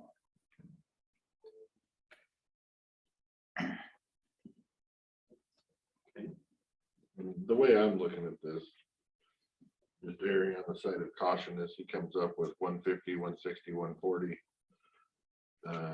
In overtime, I don't think you're ever going to eliminate overtime. If you can eliminate 2/3 of it, fine. So even if you're, say that's 2/3 of that is 100,000, and he's asking for 200,000, it might be a difference of 100 to gain 3 employees and actually do what I think is needed to fix a department. And if that means we need to find that 100,000 from a different employee in a different department, I'm willing to make that call. And I would agree with the assessment that we're not going to save all that overtime. There's no way. What percentage of it? That's too hard to predict as well. But we will continue to do our best to minimize that overtime. And like I said, the panel came to the agreement that this was the best long-term solution for the viability of the department to succeed. But that's What do you got for other options? The This other is the option, Cadillac. yep, Let's see Well- the Kia. yep. The other option would be to hire 2 new communications officers instead of 3 and promote 1 additional lead. So you'd end up with 2 leads and 10 communications officers. The org chart that I showed you before, you would eliminate the communication supervisor's position from that. You want to go? In one of the new FTEs, That's correct. so the FTEs are roughly 65,000 apiece plus the supervisor. 68,000. You want to go there? Before benefits. We will go there. I'm prepared to do. No, that's wages and benefits according to his math. So that would drop at 68,000, that would drop his number down to Right here. 139. That's pretty close. I like it. Change, sorry, I didn't have the change. Still got my back. You're staying way back there. So this is another option that we discussed, but not brought forward. I hope my panel, my fellow panel members don't disagree with me, but I did prepare this package just in case. You can see the org chart on the first sheet. Shows the structure without the supervisor, the communications officer supervisor in the org chart. But again, you have 2 leads and 10 communications officers, as well as the 2 casual positions. So that is achieved by, as I mentioned, hiring 2 entry-level communications officers, promoting 1 of the current staff to a second lead. That gives us the ability, as you can see from, we'll go past the second sheet, which is an actual schedule. Same kind of data that I provided before last week. Go to the third sheet for the sample schedule. You can see we have 2 leads that, unless they're needed to fill shifts, they're on a late swing, which is 12 noon to midnight. So again, they are there for half of their team's daily shifts. And because there's 2 of them, then all of our folks, which doesn't happen currently, you get to see someone, a supervisor or a manager, on every one of their shifts, and have somebody there as a supervisor for half of each of their shifts. Until those 2 leads then have to start filling in shifts, and that changes as we get shorter and shorter staffed. In the current situation, they would be working regular days and nights, given our staffing, once we're down 2 or 3 people. So, and more sample schedules, you can see, and what that does as well to the overtime, as well as our new chief of operations, which isn't in this comms officer schedule, but that chief of operations, keep in mind, to be able to fill shifts as well. You can see after all those sample schedules, the next sheet, the structure review panel recommendation B, as I called it. Real close to Commissioner Christopher's guesstimate of $137,465 increase to the annual budget by hiring 2 FTEs and promoting 1 lead. Would you anticipate with that any reduction in the overtime? Again, I Yeah. understand, yes, I would assume. Yes, definitely. What this will limit is the amount of work that can be done behind the scenes, especially when we're short-staffed, to keep the center running and updated.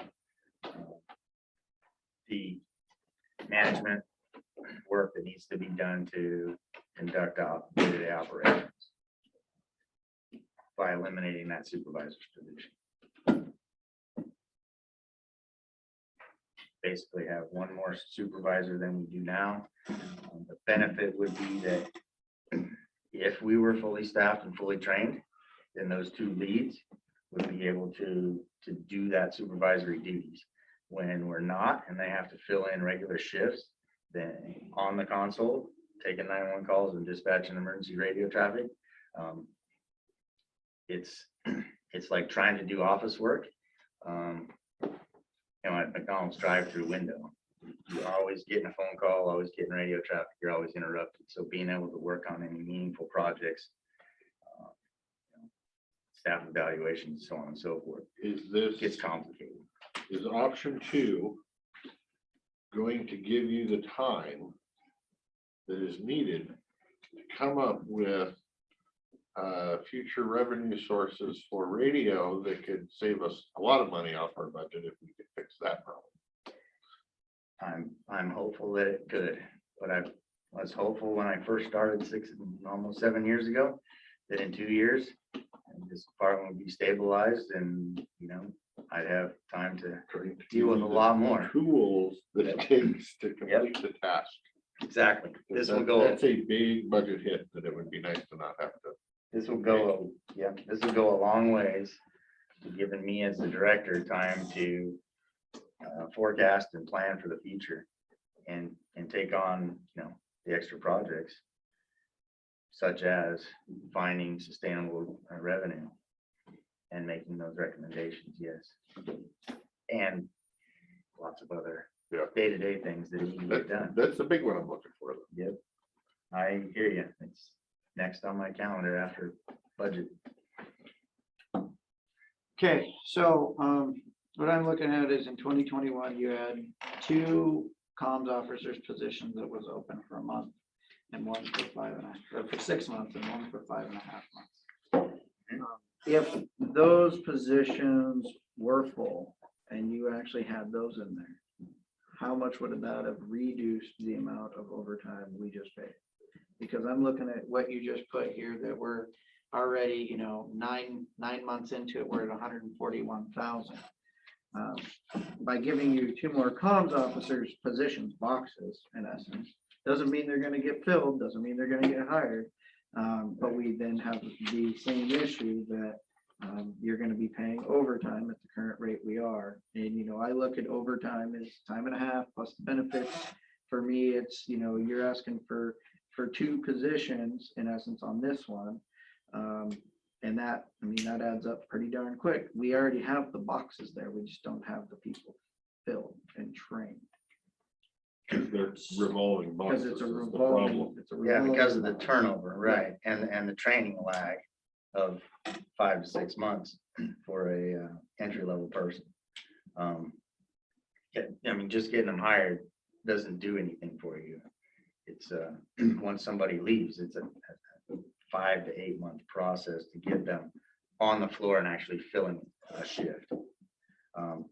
So adding any number of more boxes gives us the ability to have open positions and still be able to cover all the shifts that we need to cover without overtime, if that makes sense. I don't think you're ever gonna fill the boxes. Right.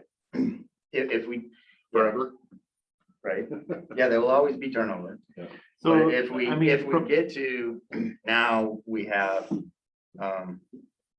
10 comms officers, one of which is a lead, but to staff 24/7, 365 day-night coverage with 2 people on duty, it takes a minimum of 8 people. If nobody ever takes a vacation, ever gets sick, ever wants time leave or anything.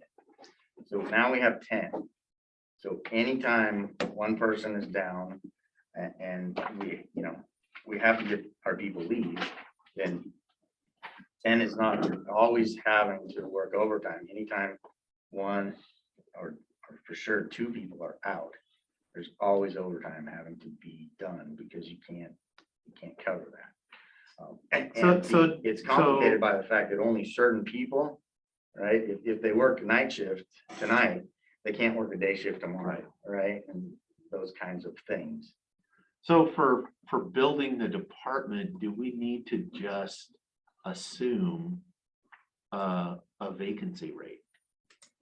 Because we build all these schedules as if, because your current org chart, if every box was filled and everybody was always able to work and we never have any vacancies. Never had any vacation. And, well, no, there would be, the current 10 would allow for vacations and everything.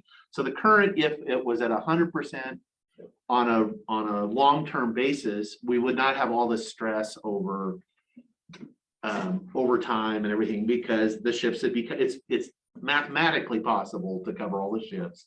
Correct.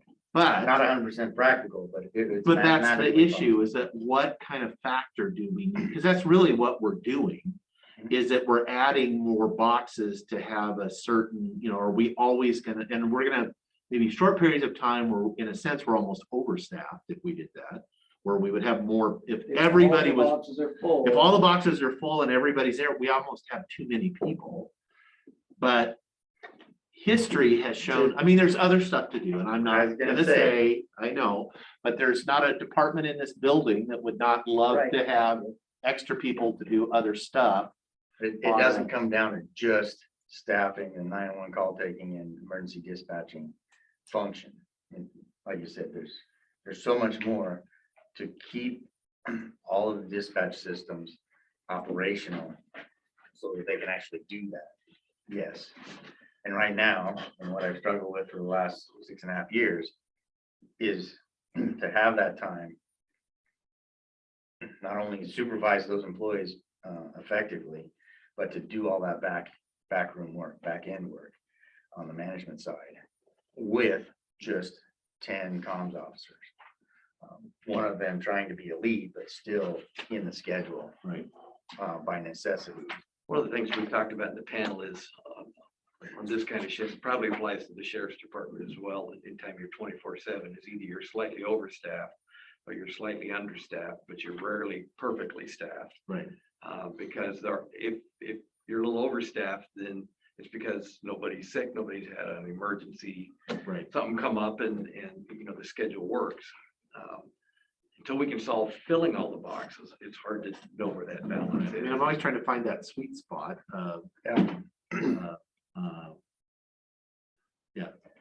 So the other problem we talked about, the big problem, and does play a factor in this, because we never get the boxes filled to see if we're understaffed or overstaffed. Right.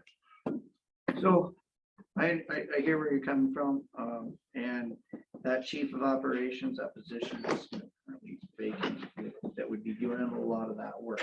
Just filled it. Just filled it, congratulations. Promoted Philibert to Ontiveros Okay. last, I don't know, Thursday, Wednesday. Yes. So, but that's gonna be a position, hopefully it doesn't take much training now, but that should be able to handle a lot of that, paperwork, keeping the things up behind the scenes and all that. I mean. That's what we've been struggling to do for the last 7 years, yes. Right, so I look at it and just like Dave was talking about, to me, this is, how many boxes do we need so that we're always in recruitment, knowing we have turnover at this rate that we can now see, and we can now plan for that, because that's a long enough time frame. We should be able to plan for it. And there's always somebody, going through training, because it's going to be gone. The question is what's that proper number, so that you're going to have a little bit of overtime. You're not going to have, like, we're at too much overtime. I mean, we're in essence 3 people of overtime right now, because it'd be like hiring 3 people and you have 2 people running overtime all the time. And not just from, I mean, that's one of the focuses is the monetary issue, but we're going to continue to have turnover because of burnout, because every overtime out, every dollar equates to hours. And then there's those people that are putting in that time. That's why they go find regular jobs. Which goes back to that question of how much overtime do these communication officers want? Because time and a half is good money. There's always got to be a little bit there on the table for those. And some people want to do more, some people want to pick up slots, some people, you hope you have those there and that's available. So the question is based on what you see in your department of how much overtime people want.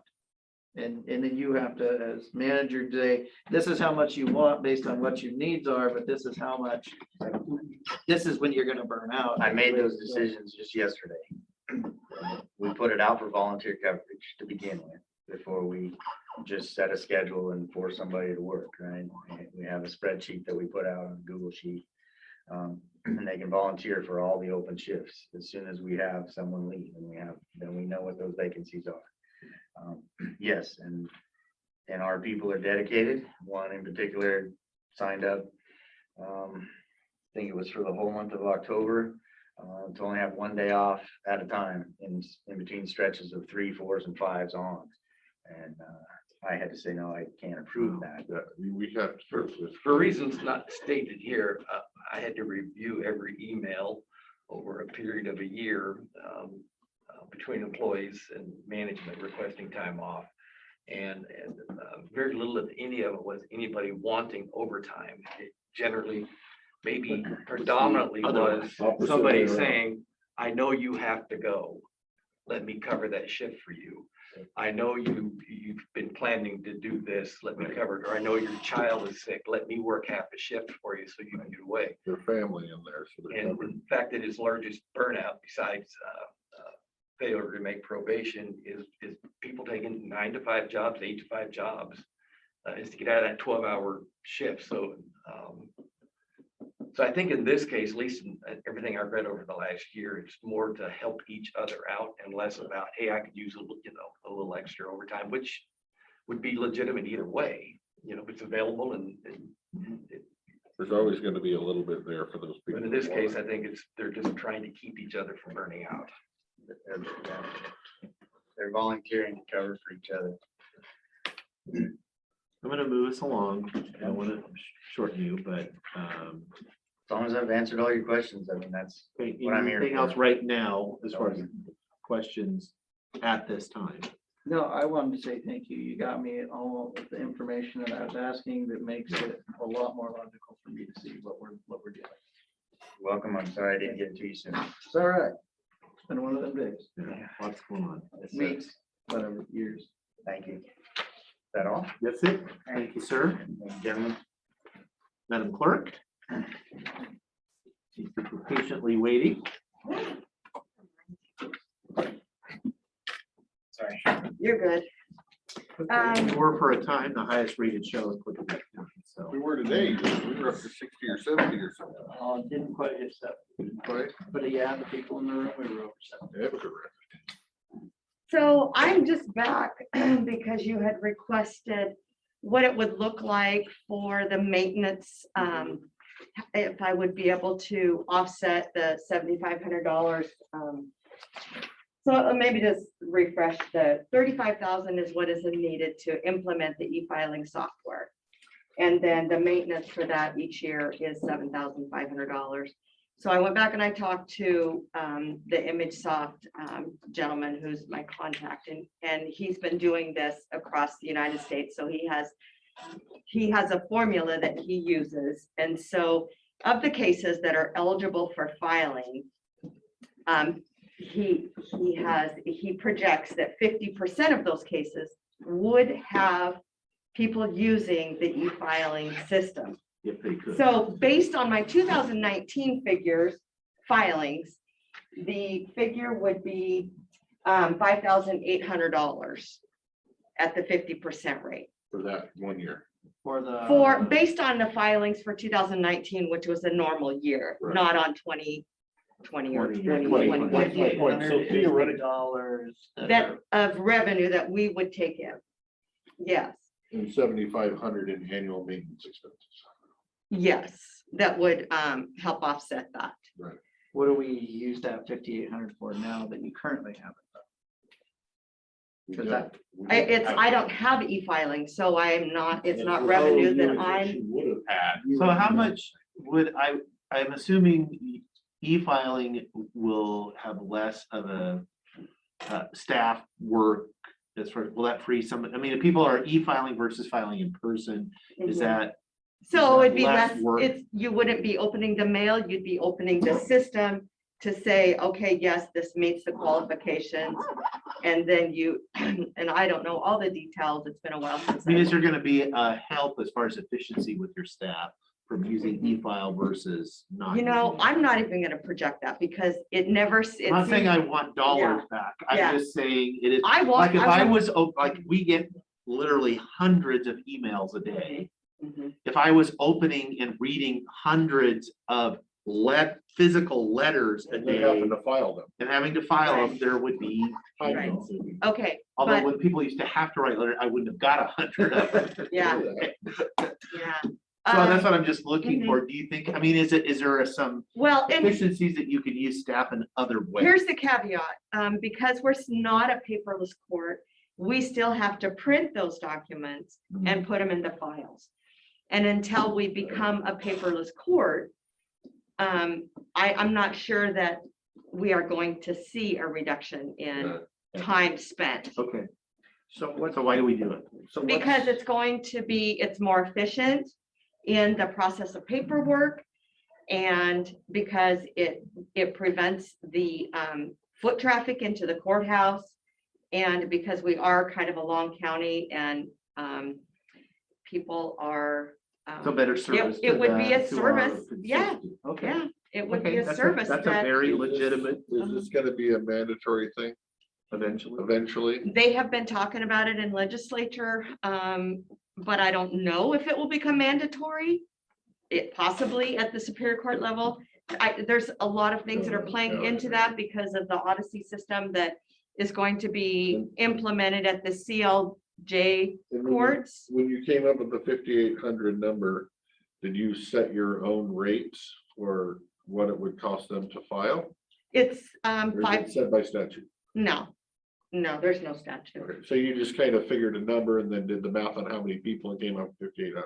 If you had raised the number by $5, it would have been 6,300. So there are four of us, well, if I am given the go-ahead, there will be four counties that are implemented at the same time, Benton, Chelan, and Douglas.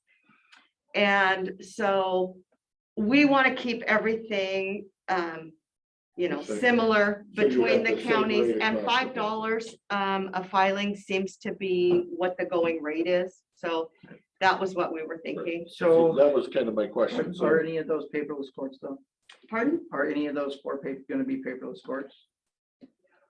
The other three. The other. I think that Benton is trying to work that way, but she's got some issues that she's working out. And Chelan, I'm not sure. You know, how many other counties in the state are paperless courts? Are there very many? No. I guess where I'm coming in is I'm across the board uniform that I believe the user needs to pay the fee. And so if this 5,800 is based off $5 per user and you made it $6 per user fee, it gets closer to your actual number. And I agree. If you made it 7, then I don't have to subsidize. I don't like subsidizing whether it's building permits, planning permits, anything else. Well, One of the everybody things- knows the clerk is just Right. waste money right now. Right, I've No, always I don't done have that, any yeah. issues One with of the, it. yeah, one of the things That's that the part. clerks have said, if you have an efficient e-filing system, people are happy to use it. What is currently available out there is not very efficient and people hate using it. And so people's numbers, when they started using e-filing, climbed. So I am gonna say that by the end of 2, maybe 3 years, I may be meeting that maintenance fee or, going beyond that. So until we implement it, you don't know. I mean, we get a lot of attorneys filing paperwork up and down the gorge that would prefer not to have to snail mail something or drive it up here because you're not meeting the court deadline. So I think it will be used more than the 50%. Would you agree with me, Mr. Cannell? And your $5,800 number is based off 50%. 50% of the users. cases that you could use the e-filing in. Of the Because- cases that could do it, you're saying you did this Just number guessing. based off 50% of those It's- would do it. Yeah, it's based on what his knowledge when he implements courts and how it looks. So I guess I go back to the thought of, I know what the new recording fees cost. Which is Well, practically they're filing as lots. well. Yeah. And it's a lot of money. Mhm. And we're dealing with the lawyers that they drive up here, that's probably $500 of cost. I think $5 for a recording fee is very, very low when it comes to the ease of use, what you're getting out of it. You guys still have to print it off, so it's not really saving us money. No, I think it's, I looked at the cost to print, and it's less than a penny to print a page. And so one of the things that this system will do is it will send it straight to our on-base, so it will cut down on our scanning that we're doing manually. So there is saving. There and is saving efficiency there, right? But I think that's going to be taken up by the cost, by the So- copying. So So I think it might be offset. if I was looking at this from a business perspective, Mhm. just, on the private side, I would say if the cost is $35,000 to do it at $7,500 a year, Mhm. I'd want that 35,000 paid off in 3 years. And based on your 50%, hopefully it's gonna be higher, but I'd set it low at 50%. I think it'd be higher than that. Make that pencil out, and then that was what the fee would be. And then if you Right. come in front and say, I need the upfront cash today to pay it for 35,000. It's gonna pay for itself in 3 years, the 35,000. It's going to increase our efficiency inside, that we're not sitting there manually scanning things. We're gonna have the printing fee, but that's a cost to it. And I know what it costs to get something printed out in the auditor's office. It's not cheap. Look at that, try to manage that together, and then it would be a no-brainer for me. Well, and that was one of the reasons why I asked for, because I'm not sure the 35,000 that I could meet or exceed that initial cost. And that's why I asked for the money to be funded through the American Relief one-time funding request. And that's what I'm still asking for, is that money be funded through that, So is your, not through my budget. Mr.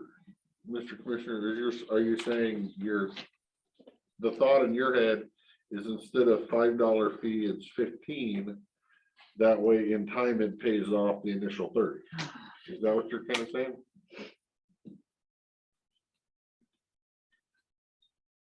Can do that pretty quick. I'm just throwing a number out. I know you get those real numbers. You're trying to get it to completely self-fund itself over the period Of 3 years, Of 3 just like years. anything else. And Yeah, but it's really difficult when you're dealing with software to make those type of things happen. And Right, I think he's talking, you'd get an initial, are you talking funding the project initially, but being funded back over the course of 3 years? Well, I'm just thinking that, the cost associated with managing it, because in the end, we want to go to, an e-court system. Sooner or later, we want to be all electronic, right? yeah, I'm sure that that's And it's coming. on the It's just a horizon. matter of time. Mhm. And there's going to be a cost associated with that. Of right? course. And we're going to be asked to pay for that cost to move into that whole e-commerce. And so I'm looking at this as, this would be step one of getting there. And how do you get it paid for over the course of time? One thing you would do, like what we're doing with the bridge and everything else, is you'd say, your fee, it would regularly be $5 for filing. We're gonna make it $15. It's convenient. You're saving way more than $15. It's good for them. We're starting to build up a kitty so that we can go to a full online or full e-filing. And then when we're there, then we're actually truly starting to save efficiencies in terms of personnel and management. And so at 35,000, yeah, I think about $15 over the course of 3 years would get you a lot closer. But not actually starting the project. $15 for each document Each document. file. And you're saying not even starting the program for 3 years because you're trying to save up. No, You're willing to fund it and then get refunded over the course of 3 years. In essence, it's all coming from Right. the same money. Right. I was just saying. I was just trying to understand your theory there, and it sounds like I'm on board with understanding it anyway. I guess I would question the two of them. Is $15 going to price yourself out of people using it? I think so, I would think because, so too. yeah, $5 is what the standard is throughout the state. If they said 5, 6, 7, I think they'd go for it. But I think if you went higher than that, they're just not going to use it. Or you wouldn't even get 50% compliance, you'd get 20%. Because they can type it out, and throw it in a manila envelope and pay $3 in postage and not have to worry about it. Yeah, but you're also looking at the time. You know, you can get something in the same day versus 3 days ahead of time. You're looking at, now they don't have to print it out, or they're I looking just at. don't think they would pay that kind of money. I said, if you were down at $5, $6, $7, $8 or something, I think you could do it, but I think you're gonna scare people away more than that. So, is there any chance that that we could make a decision on of it coming out of the American Relief Plan Act money? There's, oh, yes, of course, there's a chance. I think that's not what you're asking. You want us to hurry the hell up. Yeah. Yeah. Yeah, we have not actually obligated any of those dollars. I know. Mhm. So I don't think we're gonna obligate them today, but I think. My way of thinking on it and what would make me feel comfortable is if the $5, like I said, at least if there was a way to reevaluate the $5 to make sure it covers the yearly maintenance. Because I don't want I don't want a year over year. Yeah, nor do I. So I don't wanna look like at I you said, I guys. would prefer to make it $6 or $7 so we know it's gonna cover. So- And or the ability to reevaluate on a yearly basis. Well, and I to change think that that's always a possibility. I mean, you reach out to the Bar Association and send them, you know, the information and that, you know, we are implementing this process and it's at a cost to the county and we're going to reevaluate to make sure that we're meeting the yearly maintenance. And those fees may increase to offset those costs. Right, I mean, I would say for me, I'm open to having a discussion about using the rescue dollars as far as to fund this as a capital, you know, it's a piece of software, hardware That's stuff. what I want it for. Which it's appropriate, we can talk about that. As far as the maintenance fee and the fee to file, because we're guessing at this point. Yeah. And so I'm actually okay with having the potential of a loss leader just to get people hooked on it. Right. It's way easier if I'm used to paying $5 and I really like the service. And then next year we're able to come, once we actually I have just wanna some make sure there's a data, possibility to then we reevaluate. could go back and say, we looked at this and really for us to be able to continue this, we front loaded this and we're doing it, but to make it pay, Yeah. it's gonna have to be $6 or Right. whatever. It's way easier for me to get people. It's kind of like the auctioneering where, if you set your thing too high, nobody will bid and then Right. they work up and they end up spending twice as much higher Yeah. than nobody would touch it. Because they Right. gotta kind of. Yeah, you got it. Yeah, exactly. And just see, and then I guess the question would be, what happens other than we've invested $35,000? If 3 years from now, nobody likes it, they don't use it. they Well, need it's a it. nationwide system and I don't think that that's what people are going to find. I've watched the little tutorial that he did. And the way it works is when you sign up to use the system, you have to do one of their webinars so you know how to use the system. Okay. So it comes with training for the users, and that's on the software side. They take care of that for you. See, that was my next question. Is it ongoing training? So if you have turnover in your department, No, this is for the users that are using them. the attorneys. right? My question Uh-huh. is for usability in your department, is it just super easy? It's just open a document, there it is. You don't have. It'll to be part of play our, with any buttons and you don't have to train anybody and. it'll be part of our daily work. And so anytime you lose somebody, you got to train them on your daily work. So it's not it's like- just a It's process. not right, but it's not like our department's updating our county website that they do every 3 months, so they really don't know how to do it. No. You're gonna be dealing with this. It's gonna be easy to train the next person. It's not Yeah. gonna be a training. And the other thing that I want to mention too is that it involves very little of the IT time to facilitate the use of the software. Right, isn't that part of the 4 counties going together is that there'll be, as far as the support? Well, it's just that this is not a cheap system. And so he gave us prices based on a group of counties, Oh, doing it. but Okay. yeah, going on at the same time. And so, But that maintenance cost covered, so they're going to. yeah, that's gonna Take care of cover, that. That should cover the IT as far as the. right.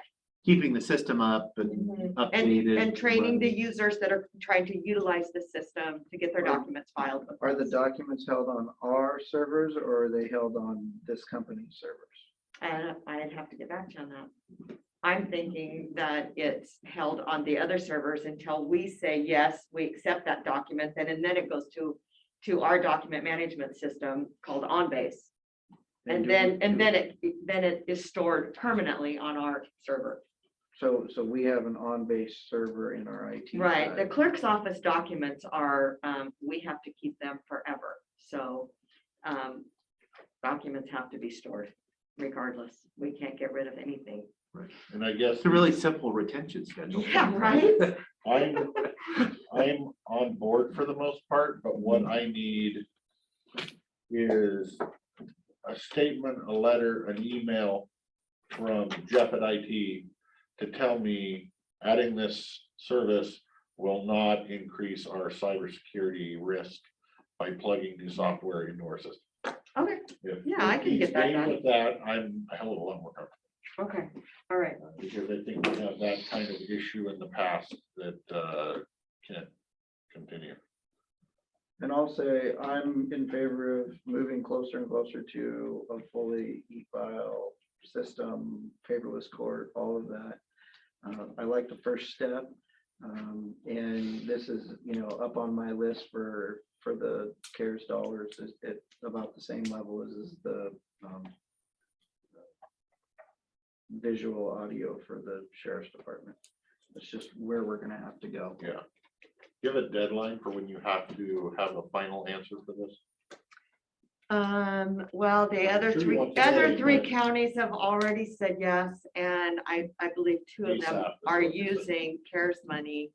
And, That makes it, I don't, Jen's not in here. so- yeah, But it is yeah. it's, at least their folks have said it's. The only thing holding me back is the letter or statement from that. Oh, Yeah. Yeah, and I don't think it will be a problem. I don't think it will either. I just. I mean, two other counties have felt that this is a qualifying expense. Do you want to look at that? I don't want to put you on the spot.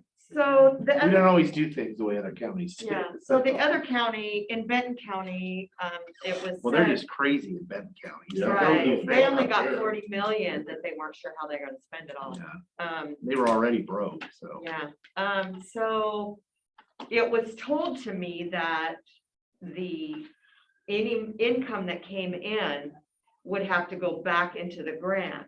And when I mentioned that to Rob, he said that the first batch of money that came in was to offset the loss of revenues. And Right. so that didn't have the same attachment to it. Is that, is that correct? So, She will look into it. okay. I just want to make sure that that money doesn't have to be put back into the grant pot money. Oh, so you don't want to give back, huh? Well, No, I it's not just- that. I It's just just like really if we're- don't if- know. Yeah, you're correct. Now, as far as the bulk, all but 56,000 of the first tranche, which is a word I've never used before until this year. Is that an official word? I think it is. It's an official word now. Of money, so 2 million of it plus does qualify as lost revenue, which means it's it does, just general purpose dollars for the Right. most part, with some strings, but very few strings. And so that is true, but that's a And discussion so- the board's gonna have to have on. and how so, just let me give you this thought. So the 35,000 and plus the yearly maintenance fee would be due in the beginning. And so then, I mean, that's what I would be asking for from the CARES money. So the rest of it would have to be budgeted money. Unless we can figure out a way to put the other 7,500 into the 2023 budget. Okay, let us work on that. Okay, We'll get all an right. answer. Well, And- it shouldn't need to go in the 2023 budget, because if you implement this for 2022 and you're collecting user fees, hopefully the user fees pay for the maintenance. on the Right. It'll be a revenue line associated, Yeah, Right. it would be a revenue line to offset the expenditure line. or at least close. Yeah. The other option is to let the ImageSoft collect the revenues and then they bill us for the difference. That, so the $7,500, if we only made 5,800, then they would bill us for the difference. But then if we went over that amount, then I think over the 7,500, they may send it back to us. I mean, so either way, it's like. Yeah, that's just something to check with finance and auditor on how Yeah. to prefer that, and it's legal. Yeah, it's, yeah, so you have. Okay, You got a Anyway, little bit of homework to do, and then All right. you'll Just a little. get I'm gonna the- move so you need a along. letter. Yeah. Okay. and figure out how we're doing whether they're keeping the money and billing us, or whether we're getting it and paying them. Well, it's our choice. It's our choice. I just want to make sure the auditor and our finance person are okay with our choice, Okay, just like I want to make sure the IT person is okay with our choice. okay. Okay, All right, thank you. thanks for me. Okay, Mr. Chairman. Yes. I make a motion to approve the consent agenda with all 12 items. I will say the motion. we have a motion and a second on consent. All those in favor say aye. Aye. Aye, motion passed. Let's pay the bills. We'll start there. Mr. Chairman, I make a motion we pay accounts payable warrants in the amount of $341,652.90, and the payroll benefit warrants in the amount of $0 for the date ending September 20th, 2021. Second motion. Thank you. Have a motion and a second on the bills. All those in favor say aye. Aye. Aye, motion passed. Good progress payment. Mr. Chairman, I make a motion that we pay estimate number 3 to Gray Works LLC in the amount of $120,636.00, excluding $6,431.80 in retainage, for a total pay amount of $122,204.20 for the Old Mountain Road project. I'll second the motion.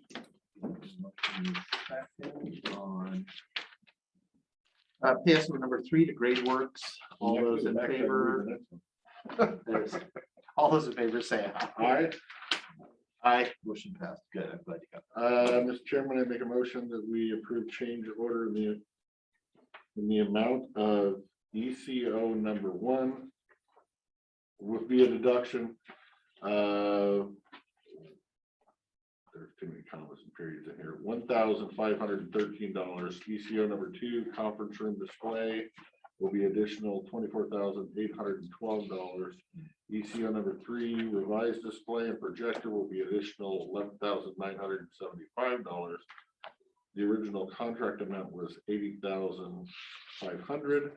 With the revisions, the new contract amount will be $115,774. This is not including tax. I'll second that motion as well. Okay, I have a motion and a second that I am not going to try to. We badly worded. No, it's, no. This is revising the contract on that. Okay, all those in favor say aye. Aye. Aye, motion passed. There was a word missing or something from that first sentence. I was trying to figure out. They're all in here. But we don't have one to Kirby Nickelhouse today. Okay. Apparently I imagine that in Gordy's. That wasn't on his list. Okay, it wasn't on his list. He Okay, just had that one pay estimate. yeah, no, it's okay. I was just double checking. It seems like we've had one nearly every week. We're at that stage in the game. Okay, I got this major board pending. all right. Go ahead.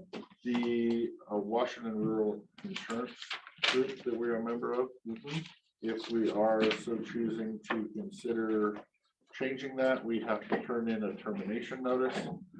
By their contract, you have to turn it in by like whatever, 180 days prior to the end of the year, which makes it October 15th. So if we're going to do that, we need to be on the ball. Okay. I would suggest She knows more details, so we have time, we can cancel it and keep the current insurance at any time next year. Or we have to tell the new insurance carrier that we're signing on by like April.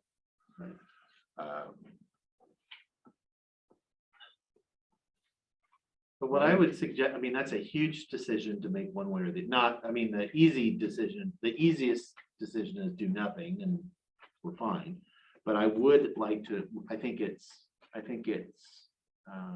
we should take some time and actually proactively make that decision to stay put where we are, if that's what we're gonna do, not just do it because we don't have time to review and I think had- about it and do some I had a analysis. phone call with them, and that's kind of what I told them. And it was pretty much, we're kind of busy right now.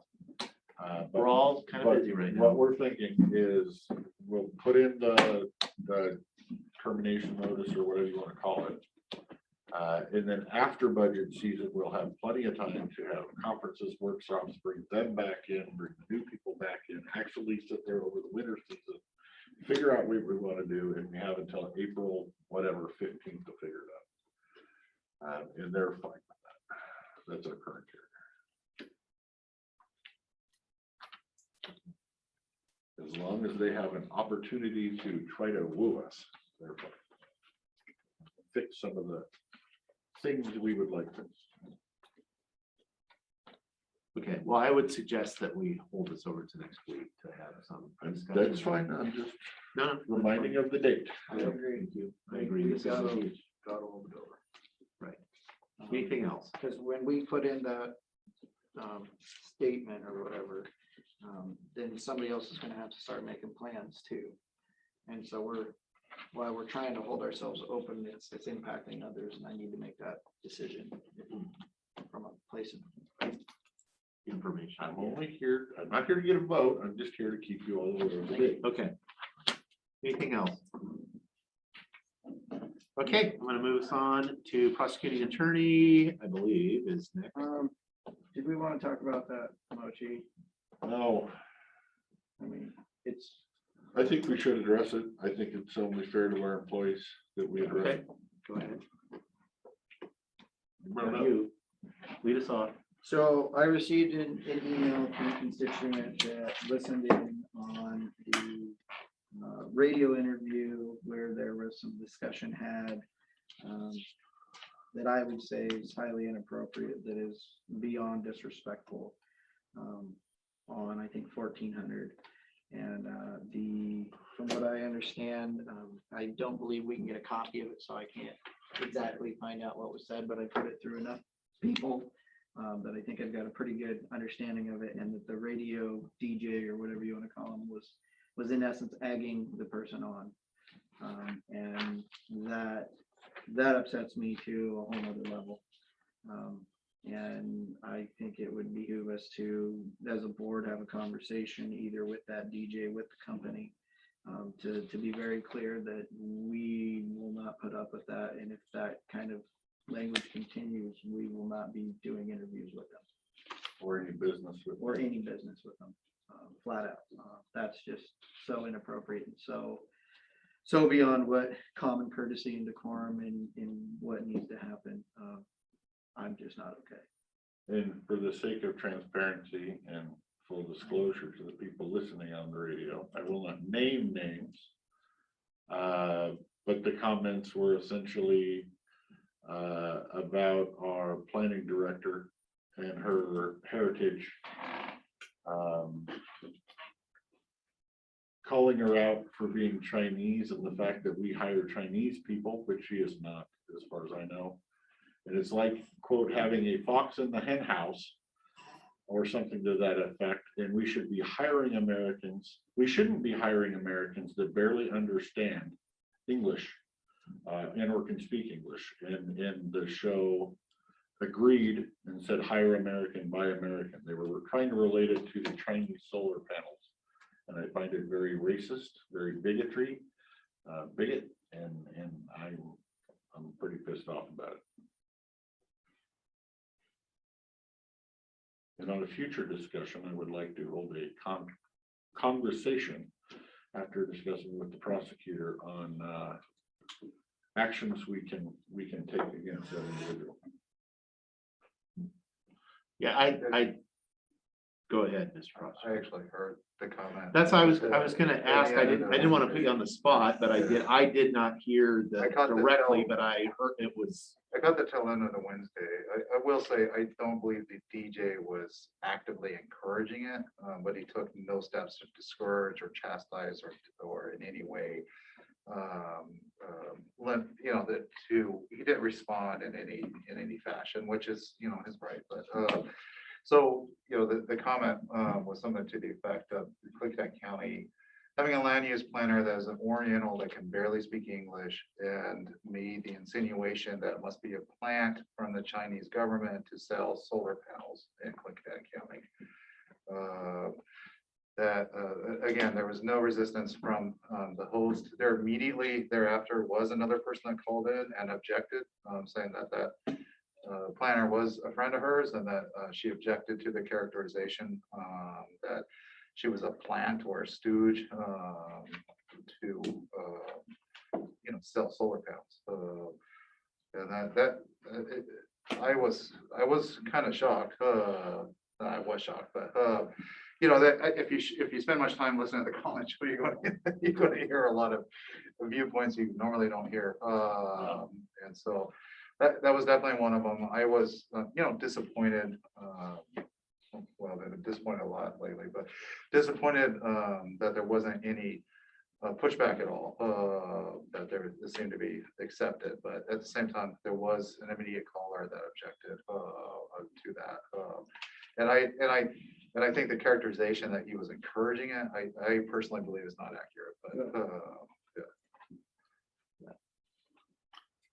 Yeah, I did have a discussion with the planning director after, just to really offer my sympathies as far as. I did also. I will say, based on what I heard from credible sources, that actually did hear it, that's fairly accurate how it's been portrayed, and that is, frankly, that's offensive. That, and I apologize to her.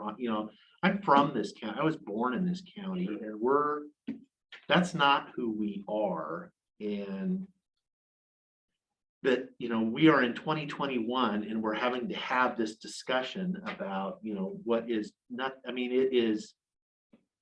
it's clearly racist and bigotry, and that the host of that radio show did not push back on that. I will say, and I was saving my comments for our radio interview on Thursday with that very same. And if I don't see some policing of, and I'm all about free speech, but come on, especially they're supposed to have a policy against personal attacks. I don't know how more personal of an attack you can get. Well, she wasn't named, so I think that's what.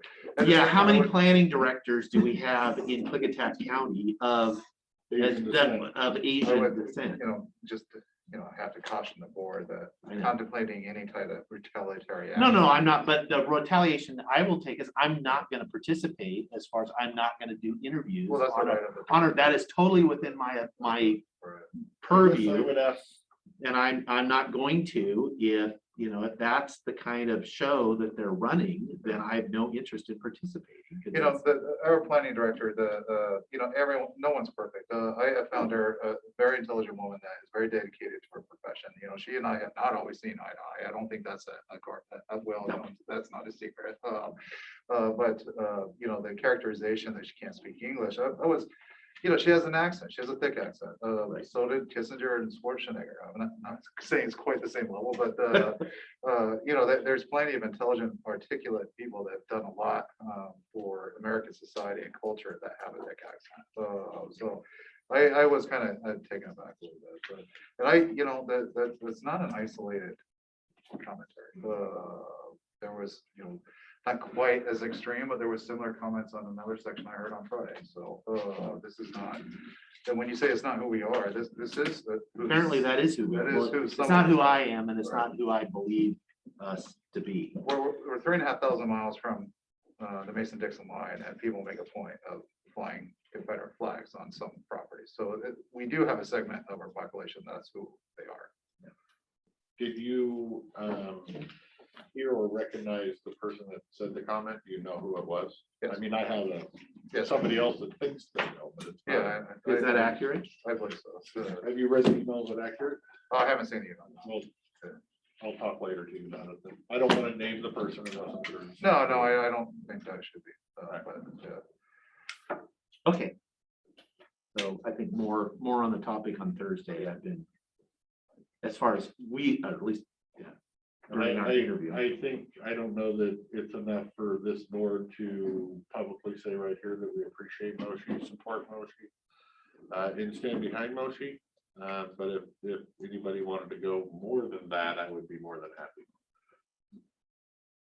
Yeah, I mean, I certainly do, and I have communicated that directly with the planning director as far as, you know, and it's, again, it's not, I have worked with her for, you know, since she's been the director, and obviously before, again, have not always 100% agreed with the approach necessarily, but she is a highly intelligent, highly articulate, and certainly has a work ethic that would put an Amish farm wife to shame as far as it is. Right. It is. You have to force a woman to take a day off. So people should not make generalities and make, you know, about people's background based on their looks or their accent, that there's always more to the story than people realize. And Well, I think for the person, if the person's listening, shame on you. As far as- I apologize to all the Amish housewives. I do too. I do too. I didn't catch I that, don't want to but- trigger how much house, but even though I can assure you they won't be listening to the radio. But in any event, There could be a rebel or two out there. you know, it's just an important parcel of something that seems to be increasingly present in American and especially American political society. A kernel of fact being widely misinterpreted and misused to spread misinformation and spewing hate and lies. We have a significant portion of our society that is willing to believe outright lies. Which brings me to my presentation. I enjoyed my experience on the canvassing board with our recount that occurred on Friday from the hospital bond initiative that did, get a little over 59% of the vote, but fell 17 votes short of passage. They did ask for a recount. I was extremely concerned at first. The sorting process took about 5.5 hours. But once the voting got started, it was about an hour and a half. I think the Brenda Sorensen, the auditor, and her staff are being highly complimented, as well as the volunteers, the casual employees that came in to do the actual counting. I think it was a wonderful demonstration of the integrity of the electoral process, not only in this county, but nationwide. Every single election in this country is run by similar groups of people on a county level, and not a single discrepancy was found after about 8 hours total. Not a single discrepancy was found. So not one changed vote. Not one changed votes. The machines got it 100% right. Our system was 100% accurate. And I was very curious as to I think there was conversation with several people. It's like, well, this is a bit of a test. We'll see. Our local elections department passed with flying colors.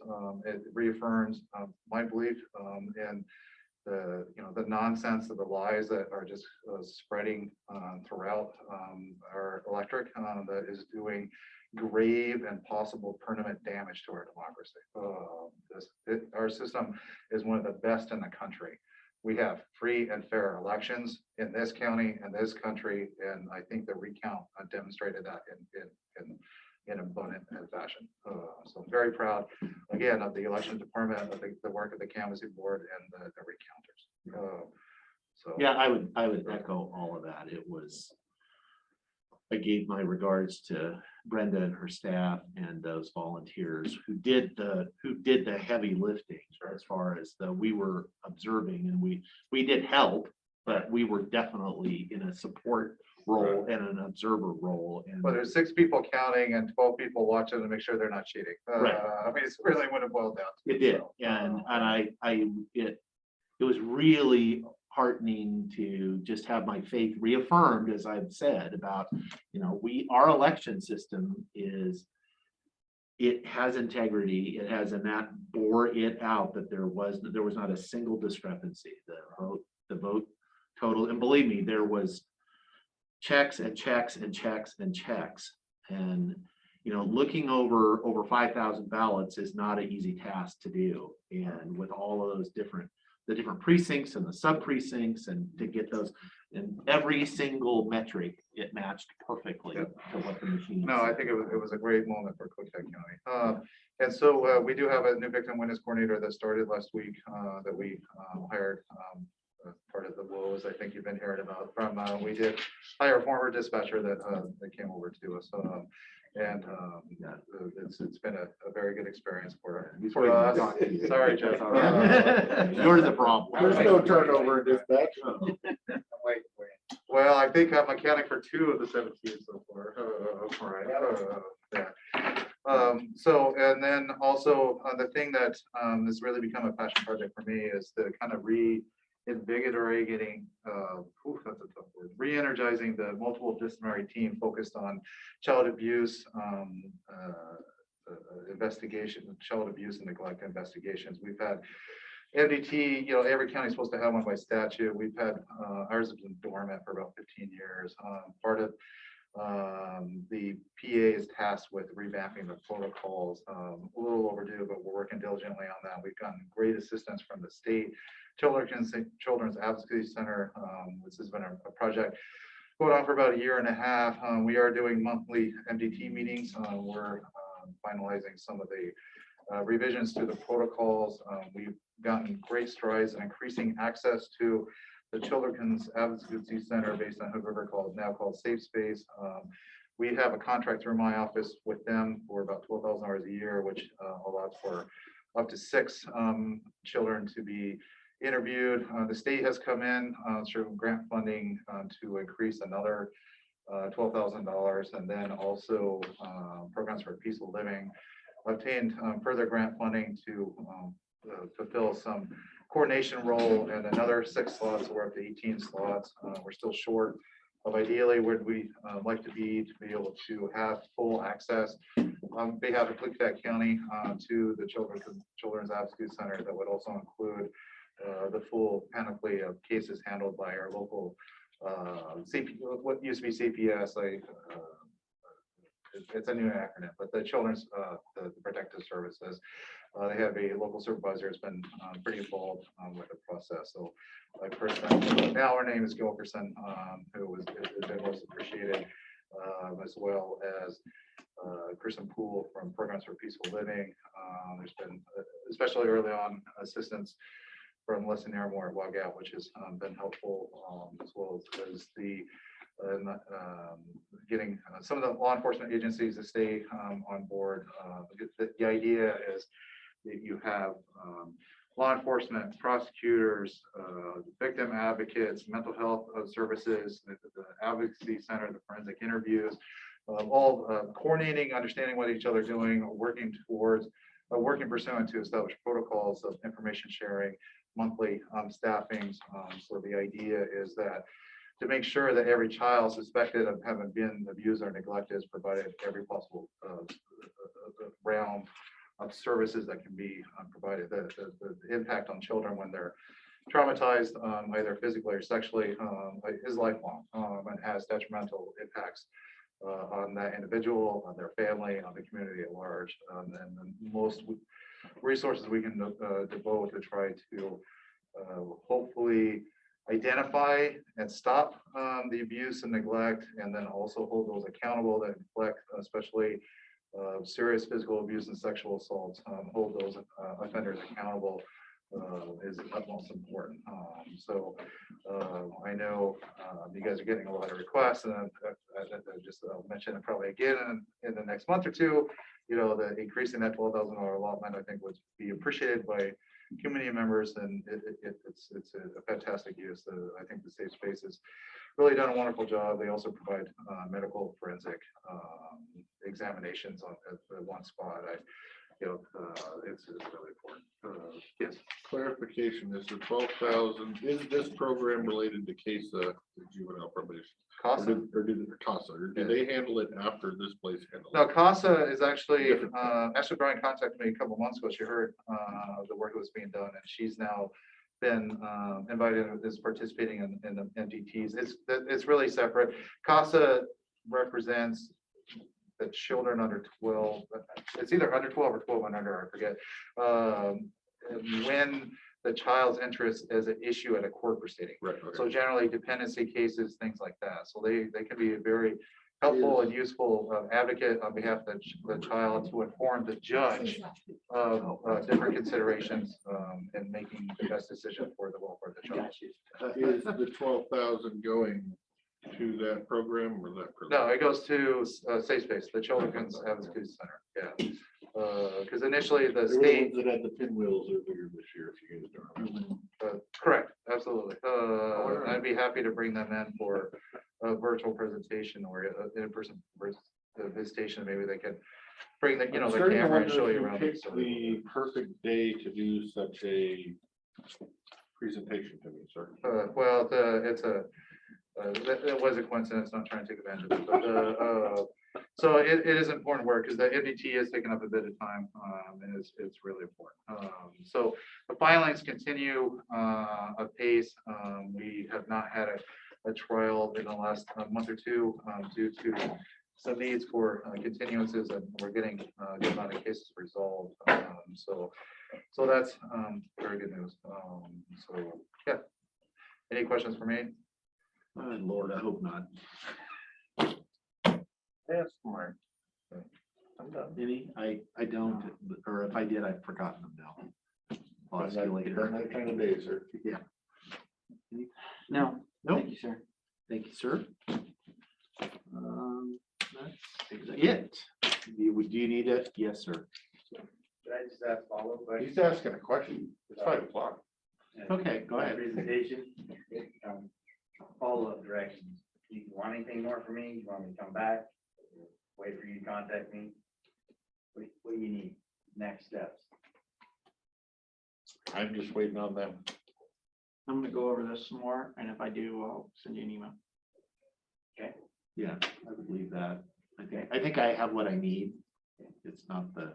Want me to schedule time on your agenda anytime in the future to revisit it, or just wait? I wait with a cattle prod in hand. No, and that's what I would say, let us work through our thing. If you don't hear anything from us within a reasonable length of time, then put yourself back on the sketch. Kind of throw this item on a board pending on a day we have more time than we can might be able to sit here and talk about it. Thank you. Okay. Do you need any executive for anything? No, he's like, he's reading the room. Yeah. Not a lunch break. Okay, then I don't have anything. I would entertain a motion. Mr. Chairman, make a motion to adjourn the regular meeting until Thursday's budget workshop. September 23rd. Okay, I have a motion and a second to adjourn the regular meeting until 9 a.m. Thursday morning at September 23rd. With a note, we'll be on the radio that morning. And we will be on the radio. Yes. Don't let them put you in a bad mood. My budget session's at 9 o'clock. So right Ooh, after. really? Oh, perfect time. It could go well, or it could be great. I'll try to read the. All those in favor say aye. Aye. Aye. Motion Yeah, so you passes. can